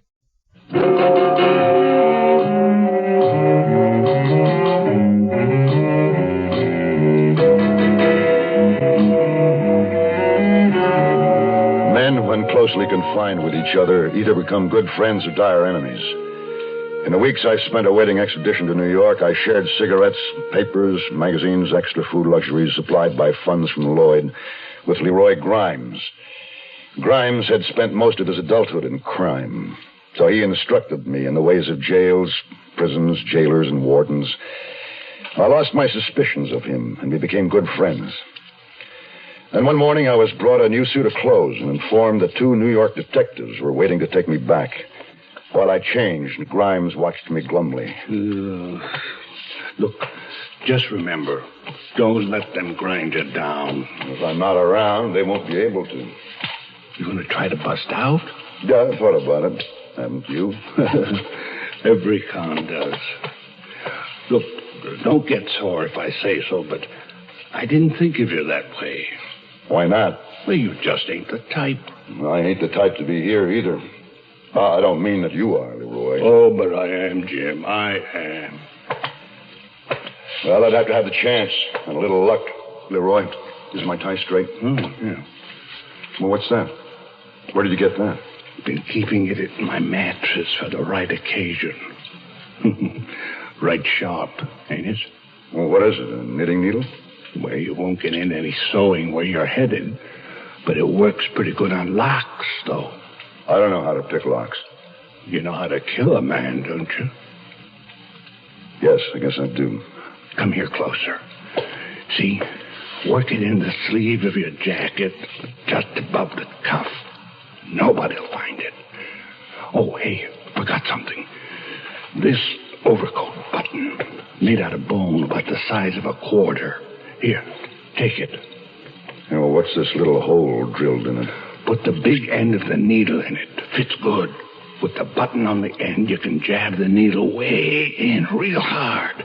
In a temple or back of an eye. It's better than a knife. Well, like you say, if you get the chance and a little luck. Thanks, Leroy. Here, keep the rest of this carton of smokes. No, sir, Jim. You keep them. You're going to need them.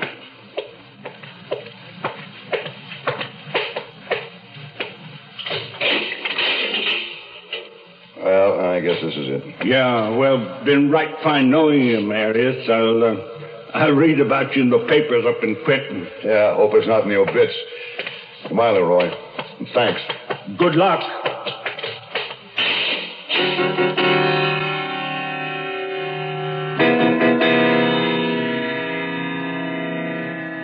I was turned over to the custody of the two New York detectives. One was a young guy, blond, blue-eyed, tall, name of Hodges. The other was Blackie Schwartz, stocky, tough, middle-aged, with 20 years on the force. Schwartz wore a revolver in plain view and walked behind Hodges and me. My right wrist was cuffed to Hodges' left.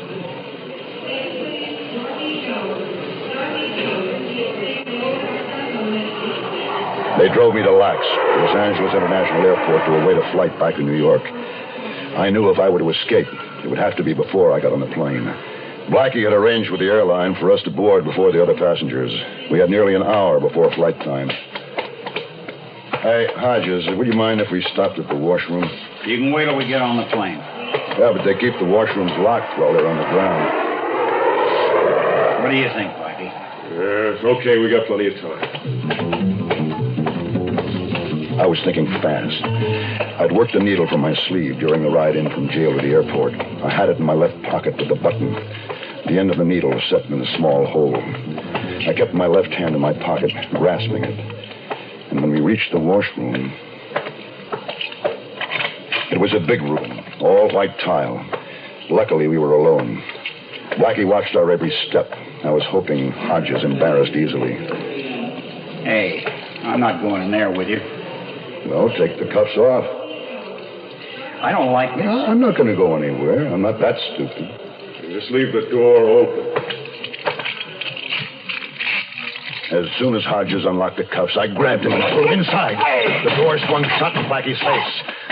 I had Hodges in a headlock with my right arm. My left hand held a long needle at the corner of his eye. One little jab, Hodges. One little jab, and this needle goes right into your brains. You want to be a hero? Don't shoot, Blackie. Drop the gun, Schwartz. I jabbed this needle a little way, and your partner's blind for life. All the way, it's all over. You can wait here as long as you can, Marius. You can't hold him forever. Maybe not, but I've got nothing to lose. Drop the gun on the floor and kick it in here. Can you move, Hodges? Enough to... You better do as I say, Blackie. Oh, what? Hodges, you all right? Give him the gun, Blackie, please. That's playing it smart, Blackie. Now open the door. Real slow. That's it. Now, you and Hodges, just put your arms around this post while you try on these irons for size.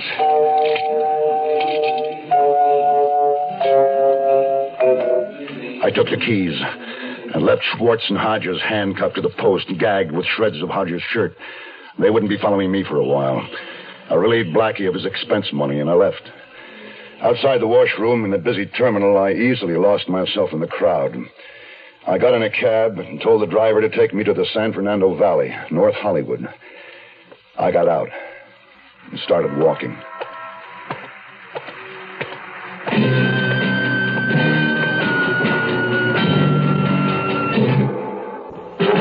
Look what we've done to our Mustang. Look what we've done to that car. Now we changed the size, we changed the style, and you're gonna like it fine. So look what we've done to that car. Ford's Mustang II, undoubtedly the right car at the right time. Built smaller than the original Mustang, with a thrifty four-cylinder engine that's easy on gas. Mustang II is light in weight, richly appointed, has rack and pinion steering, bucket seats, 4-speed transmission, and tachometer, all standard. When you take a ride, you're gonna know that Mustang's one of a kind. So look what we've done to that car. Mustang II sticker price is $28.95, excluding dealer prep, destination charges, title, and taxes. Mustang II, it's luxury plus economy at your local Ford dealer. The Zero Hour continues after this. Be prepared. Are you ready to get more? Be prepared. Are you ready to take the lead? 'Cause if you ain't, who'll take care of the futures of our sons? gonna tell them about the butcher man? Who's gonna show them how to clean the land? Who's gonna tell them why they shouldn't drop out? Who's gonna show what it's all about? You know you can if you want to. You can if you want to right now. Well, let me lay it on you. Well, let me tell them, if you're 18 or older, you can help a lot of guys be prepared by being a leader in scouting. I mean it, fella, scouting today's a lot more than you think. Be prepared. Are you ready to get involved? Be prepared. Are you ready to take the lead? 'Cause if you ain't gonna help, teach your sons to be prepared.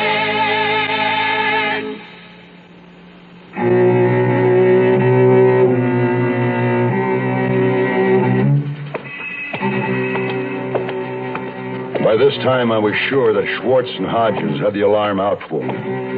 Not only the LAPD, but the county sheriffs and the highway patrol would be alerted.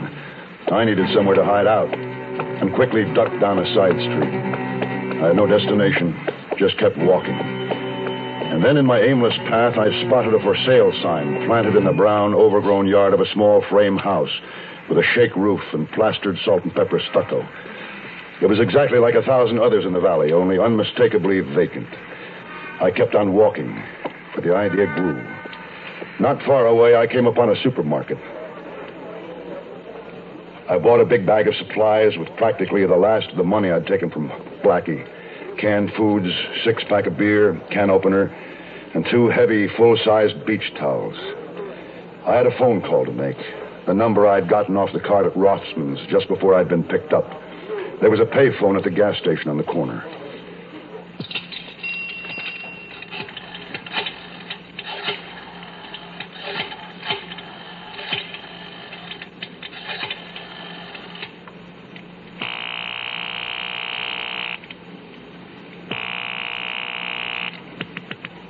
Hello? Miss Lucille Jackson. Hello? Does Lucille Jackson live there? No, not Jackson. Who's this? Camilla, the maid. Well, is anyone else at home? Nobody see but me. Well, maybe I have the wrong number. Whose home is this? If you don't know how you call, I'll not tell you.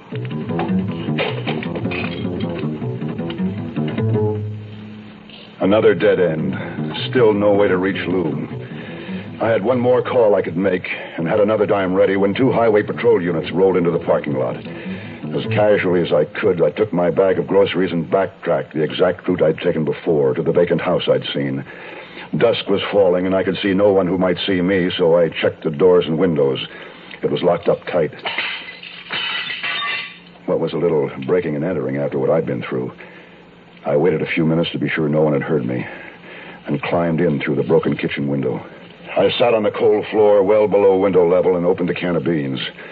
I ate them cold from the can with my fingers and washed them down with a warm beer. Exhausted, I wrapped myself in the 2 beach towels and started to drift off.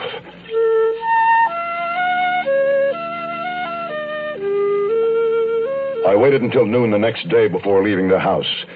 At that hour, the neighborhood was empty and the supermarket crowded.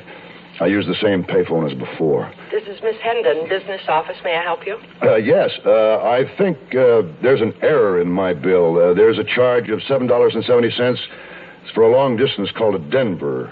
I don't know anyone there. Oh, what is your number? It's 761-4699. Just a moment, please. I don't see it listed on your account. For the 3rd of last month? No. Ah, that's odd. It's right here. Well, could you have sent this bill to the wrong address?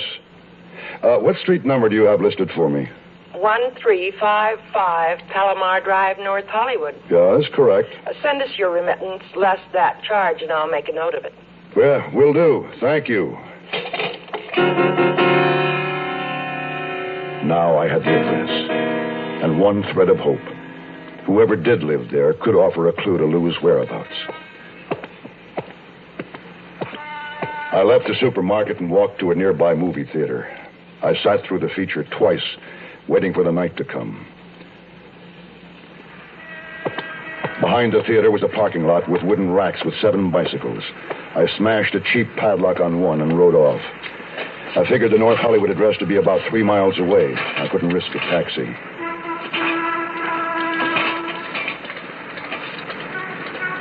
I pedaled along, keeping away from the main, well-lighted, heavily traveled streets. At an intersection, a black and white patrol car pulled up alongside me. And the cop driving gave me a curious look. Saving gas? My wife says I'm getting fat. Well, you're going to be stiff tomorrow. I already am. Hey, you should get a reflector so you don't get run down. I watched him pull away and turn the corner. Luckily, Palomar Drive was nearby. I left the bike behind some camellia bushes. The house was a small Mediterranean-style villa set back in a lawn dominated by green trees. I walked up the shrub-lined drive, which curved in a sweep to the door. From the drawn shades, I saw the soft illumination of lights. At the door, I adjusted my jacket and then rang the bell.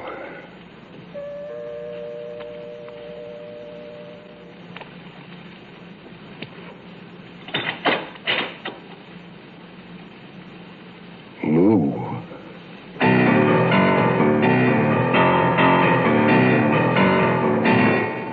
You are listening to Mutual's presentation of The Zero Hour. Tomorrow at this time, rest your eyes and listen here to this week's continuing study in suspense, 4th of Forever. I'm Rod Serling, and this is The Zero Hour. Today's episode brought to you in part by Wrigley Gum Sign-Off and Ford Motor Company. This is The Zero Hour on Mutual Radio.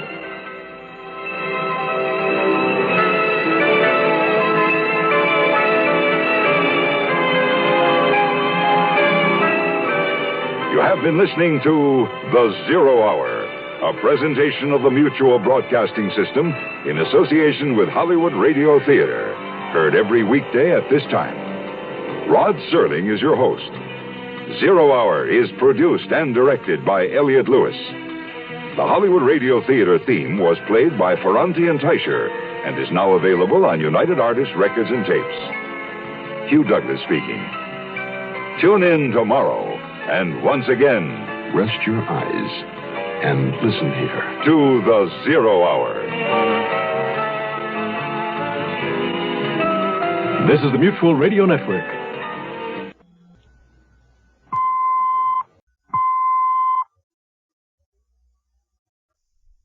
I'm Rod Serling. You're listening to The Zero Hour. Rest your eyes.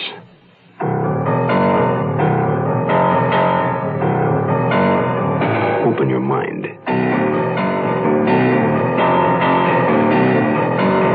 Exercise your imagination. This week, Bill S. Ballinger's study of a deadly obsession. 4th of Forever. Starring John Dehner.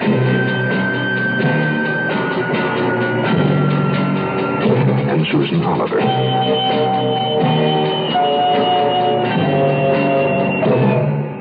In Elliott Lewis's production of The Zero Hour.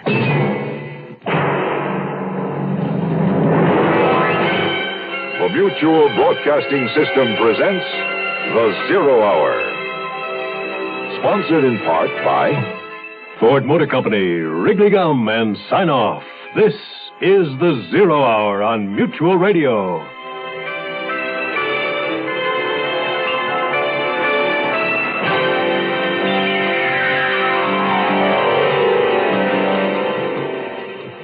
James Marius and Lou Jackson have a date with destiny. But first they have some matters to settle. Marius is a wanted man. The police know his general whereabouts. Warren was shot in the back of the head, and a matter of a second gun. This date with destiny was assured before they'd ever met. James Marius and Lou Jackson, star-crossed from the beginning. Two people slated to make both sides of a single decision, hinging on a third party.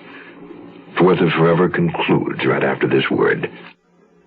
We weren't able to use the gutter you had there, so that cost you $73 extra. Then I gotta charge you $870 for the partition your wife wanted, and $490 to tear it down after she changed her mind. 7 additional outlets, $350. The doorknob you chose was a special order. That cost 47 clams. I had to repaint the rear wall. Your wife didn't like the color. $241. Bathroom fixtures cost $3,450 instead of the $42 we'd budgeted. The plumber's bill was $1,675. Don't begin a repair job on your home before you understand all the costs involved. The Department of Housing and Urban Development has a booklet entitled Fixing Up Your Home. For a free copy, write to HUD, Washington, D.C., 20410, or call your local FHA-approved lender. And cash advances to subcontractors, so the total comes to about $83,000. Mr. Smith? Are you all right? Mr. Smith?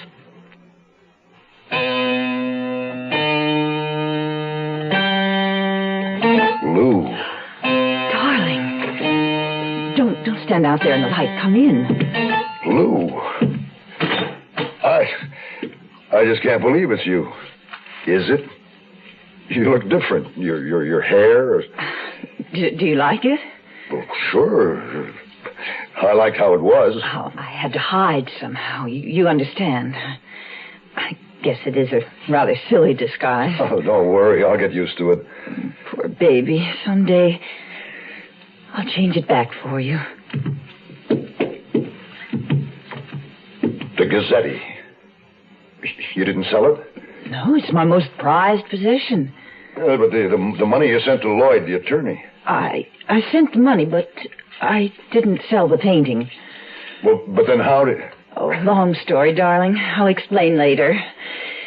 Let's have a drink to celebrate our reunion. Oh, no, I've stopped.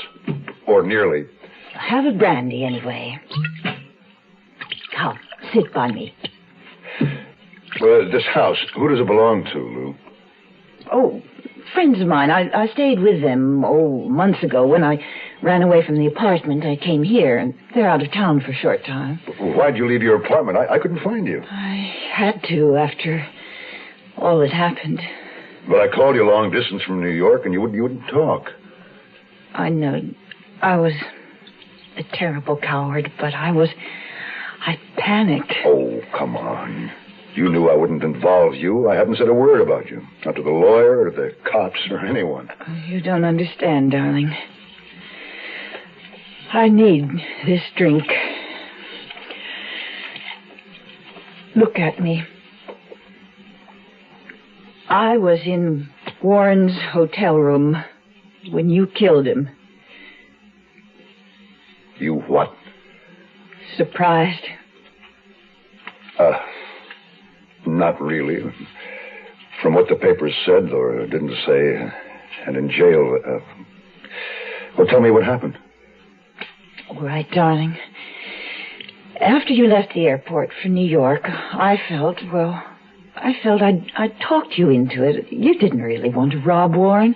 I'd made you take all the risks. I felt it was my place to be with you, so I caught the next flight to New York. But you didn't know where I'd be staying? No, I just thought, I'd find you eventually at the Park Hamilton. I went up to Warren's suite about 11 sometime, a little after, but you were already inside. The side door, the one to the bedroom, was open, so I went in, and that's when I heard shots in the living room. Well, I dropped my gun. Yes, you did. But I picked it up and took it away so the police wouldn't find it. Well, they didn't need to. My bloody prints were all over the place. And as long as Warren was dead, I opened his briefcase and took what was in it. $65,000 in cash and about $40,000 in negotiable securities. What? Well, we were in up to our necks already, and we needed that money to get away. I used some of it to hire Ethan Lloyd. Yeah, well, anyway, you took it. Yes. Warren was dead. I didn't know you'd been hit, so I went to the airport to wait, but you didn't show up. I caught the next flight home, and in the morning I read that you'd been wounded. Poor baby. What happened to the gun? Right now it's somewhere at the bottom of the East River. Is there anyone else here? Not right now. Can I stay here a few days until we can get away? No, it would be too dangerous. The maid will be here in the morning, and people could drop in unexpectedly. But I did stay the night. At dawn, well before the maid came to work, Lou made breakfast. It was like old times, nearly, as she smiled at me across the table. But the mood was broken when we began discussing a plan of escape. Once you're in Mexico, it'll be easy to get somewhere else, far away. And wherever it is, I'll meet you there. Lou, I can't make it without you.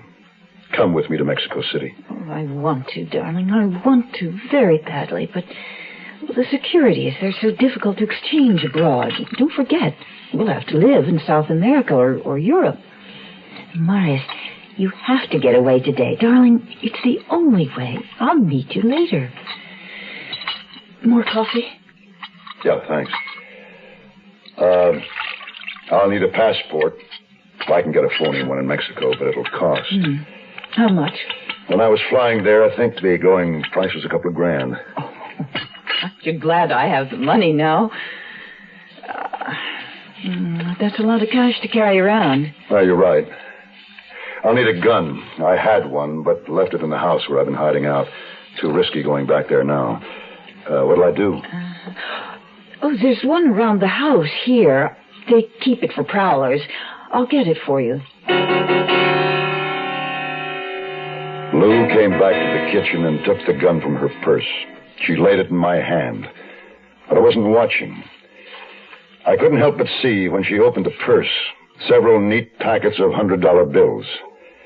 The gun fit snugly in my palm. It was a small, snub-nosed .32.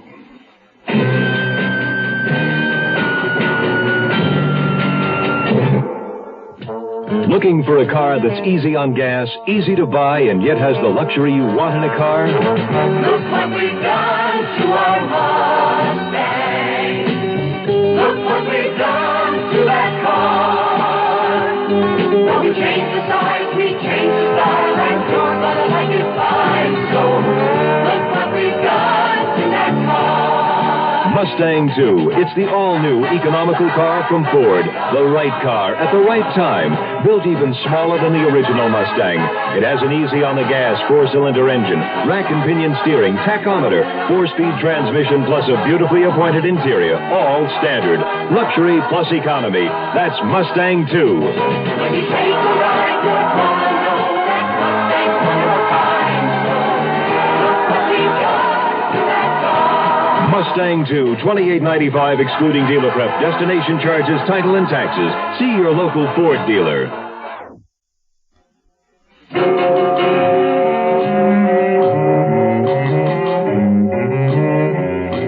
It was barely light outside as we prepared to leave.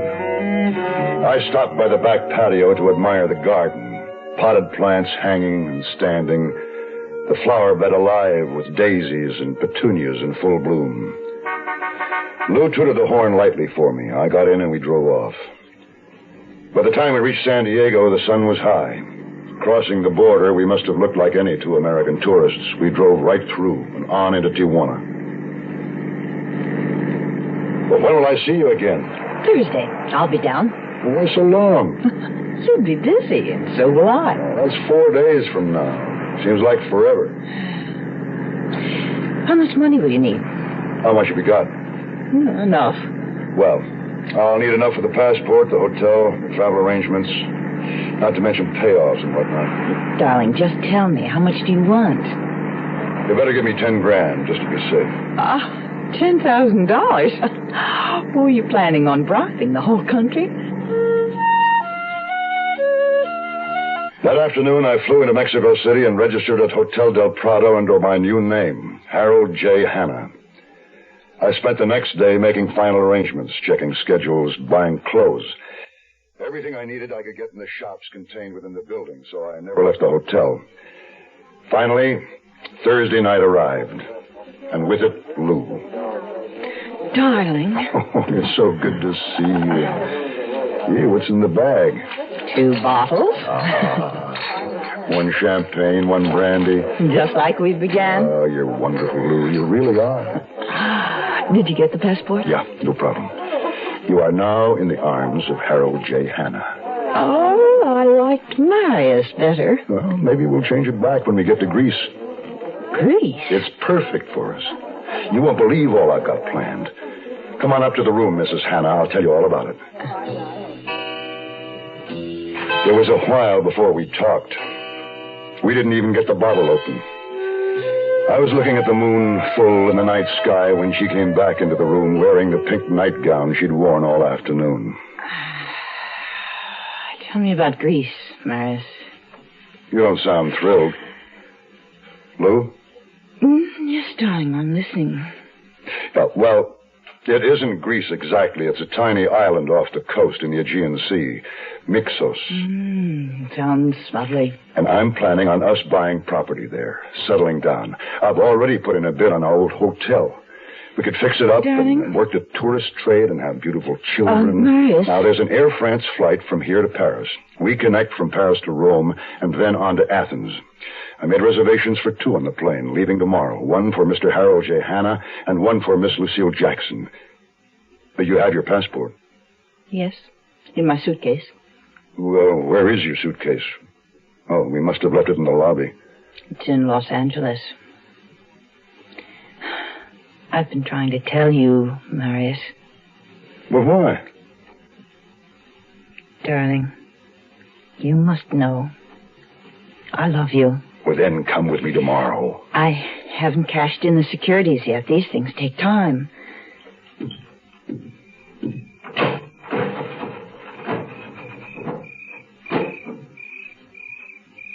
Lou, what are you thinking? I'm sorry, my darling, for the way things worked out. I'm sorry it was you. Will you come? Yes, I'll come. When? 2 months. All right. You'll fly to Athens, then sail from Piraeus to Mixos on the Persian Queen. I will... Wait. No, I'm fixing the date. The ship sails on the 1st and 3rd Monday of every month. So with a 2-day layover in Athens and 2 days on board, you should be in Mixos June 4th. That's 2 months from today. 2 months is a long time. No, my darling. Forever is a long time. I'll be waiting for you.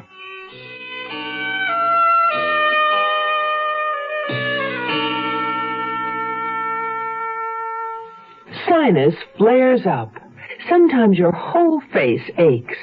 When you need occasional help, get Sign-Off tablets, the sinus medicine. Sign-Off works with a full dose of pure aspirin for sinus headache, plus a sinus drainer for congestion. That's how Sign-Off helps sinus pain while you drain. Help sinus pain while you drain. Take Sign-Off only as directed. SINEOFF. The sinus medicine in the bright red box. Carry it with you. Bring it, Swimmers, come. The big fresh flavor. Bring it, Swimmers, come. Carry it with you. Bring it, Swimmers, come.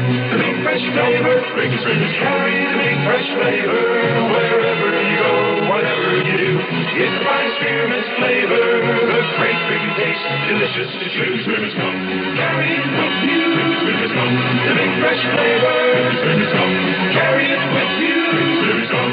The big fresh flavor. Swimmers, come. The Zero Hour continues after this. Here's a tip from your Better Business Bureau. With more and more people eating poultry these days, it might be a good idea to review some basic facts on how to buy and serve poultry. First of all, remember to look for the grade shield. The highest quality is U.S. Grade A. Grade A birds are fully fleshed, meaty, and attractive in appearance. But when you bring it home, remember that all poultry is perishable. Care and cleanliness should be used in the preparation, cooking, and serving of all poultry products. Keep frozen poultry hard frozen until time to thaw, and cook it promptly after thawing. Use fresh chilled poultry within 1 to 2 days. Completely cook poultry at one time. Never partially cook, then store, and finish cooking at a later date. Leftover cooked poultry, broth, stuffing, and gravy should be separated, covered, and refrigerated. Then you'd better use it within 1 or 2 days. A consumer tip from your Better Business Bureau.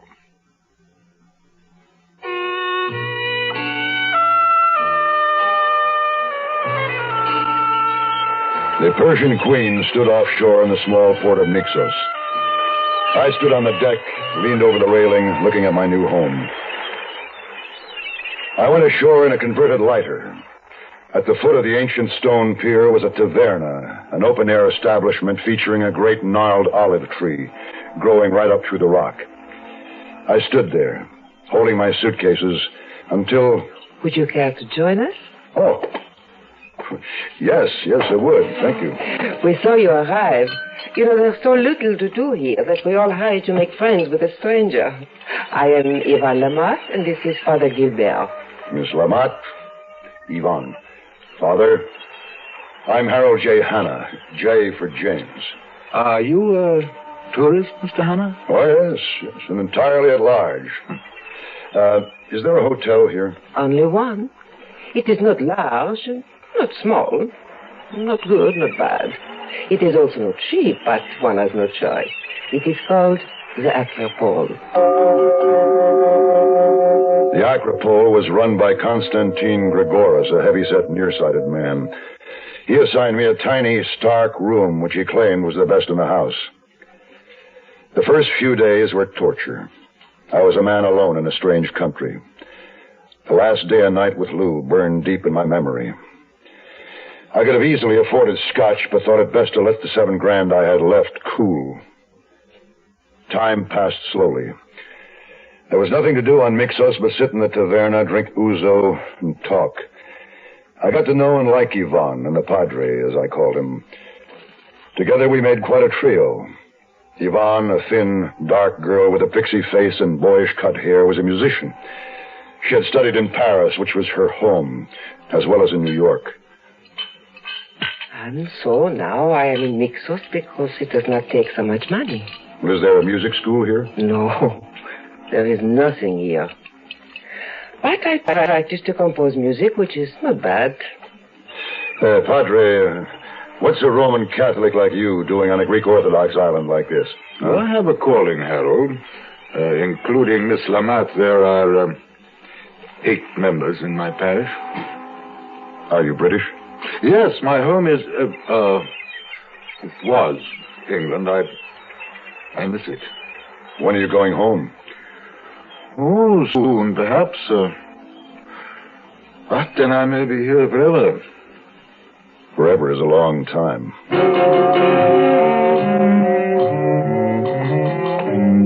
Ouzo? Thanks. Hello, Yvonne. Join me? Yes. How? Newspaper. Why did you get them? The Persian Queen brought them yesterday. I had them sent from Athens. From Los Angeles? Yes. It's my home. Well, near it, anyway. You wait all day for the Persian Queen just for newspaper? I suppose I do. This time, anyway. Next time, I'm hoping they'll be delivered by someone. Oh, you're waiting for somebody. A woman. Is she beautiful? Yes, Yvonne. I am waiting for a beautiful woman. I have been for some time. And will you have Father Gilbert marry you and this woman? Only if you promise to be maid of honor. We will see. I cannot promise. The L.A. papers had dropped the Warren story. There was no mention of the search for James Marius either. Though I began to feel safe, those last 2 weeks of waiting were the longest of my life. Each day an eternity. Waiting. Until I was on the pier at dusk when they lowered the lighter over the side of the Persian Queen. I watched it all the way into shore. Watched and waited. I could see the purser, but no one else.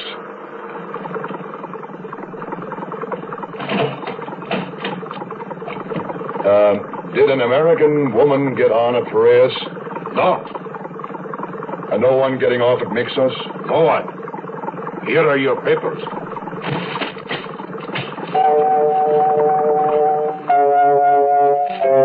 I stopped off at the taverna, but didn't stay. One crisp $100 bill paid for drinks all around. I retreated to the Acropole with my newspapers and a bottle of scotch. In my room, I threw myself on the bed and broke the cords on the papers. And there was the answer. Page 1. Society News.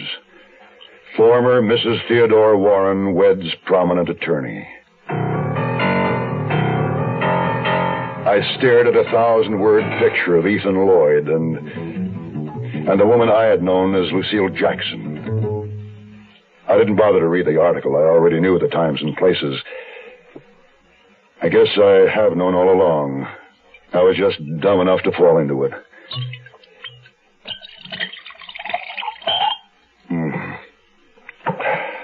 Lou, or whatever her real name was, Mrs. something or other Warren Lloyd, was a woman of money, position, and separated from her millionaire husband.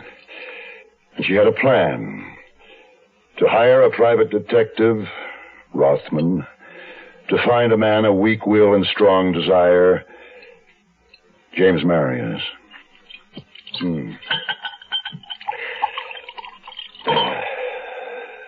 She needed such a man to speed up the proceedings. Divorce takes such a long, long time, especially with a wealthy attorney waiting in the wings. So, make up a Clara, create a temporary Lou Jackson, and it's goodbye Warren, hello, $10 million. Phase out James Maharis. That's about it. The way things are. And she's sorry. Well, it could be worse. I could be in prison. I could be dead. I could be a murderer. But I'm not. That flash in the mirror back in Warren's hotel room tells me so. I could be broke, but I'm not. I have lots of money. Not 10 million, but enough for James Maharis. Maharis. She likes that name better than Hannah. Well, so do I. I think I'll change it back. I like the way it looks on a passport. I'm getting bored here in Mixos anyway, with all this money and nothing to do. Well, I gave her a chance. Too bad she missed the boat.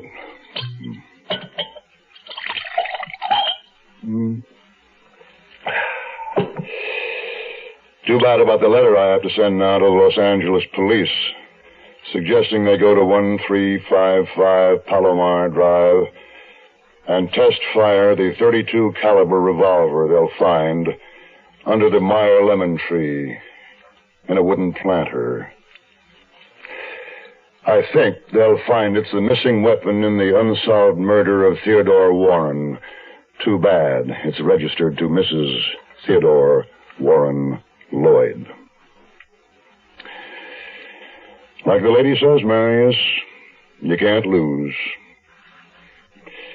The funny thing about murder, you just can't get away with it.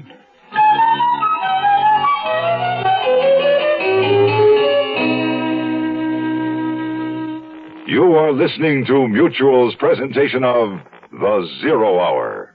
That concludes this week's production of The Zero Hour, Bill S. Ballinger's Fourth of Forever. Next week, we'll begin another exciting dramatization of a tale of mystery and suspense. We'll tell our story in 5 days, at the same time, Monday through Friday. So on Monday, rest your eyes and listen here to The Zero Hour. Today's episode brought to you in part by Ford Motor Company, Wrigley Gum, and Sign Off. This is The Zero Hour on Mutual Radio.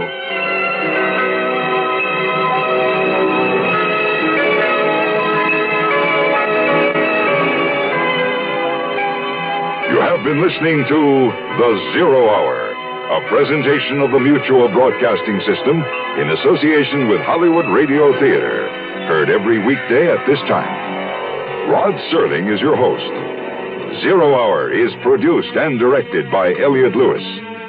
The Hollywood Radio Theater theme was played by Ferranti and Teicher and is now available on United Artists Records and Tapes. Hugh Douglas speaking. Tune in Monday, and once again, rest your eyes and listen here to The Zero Hour.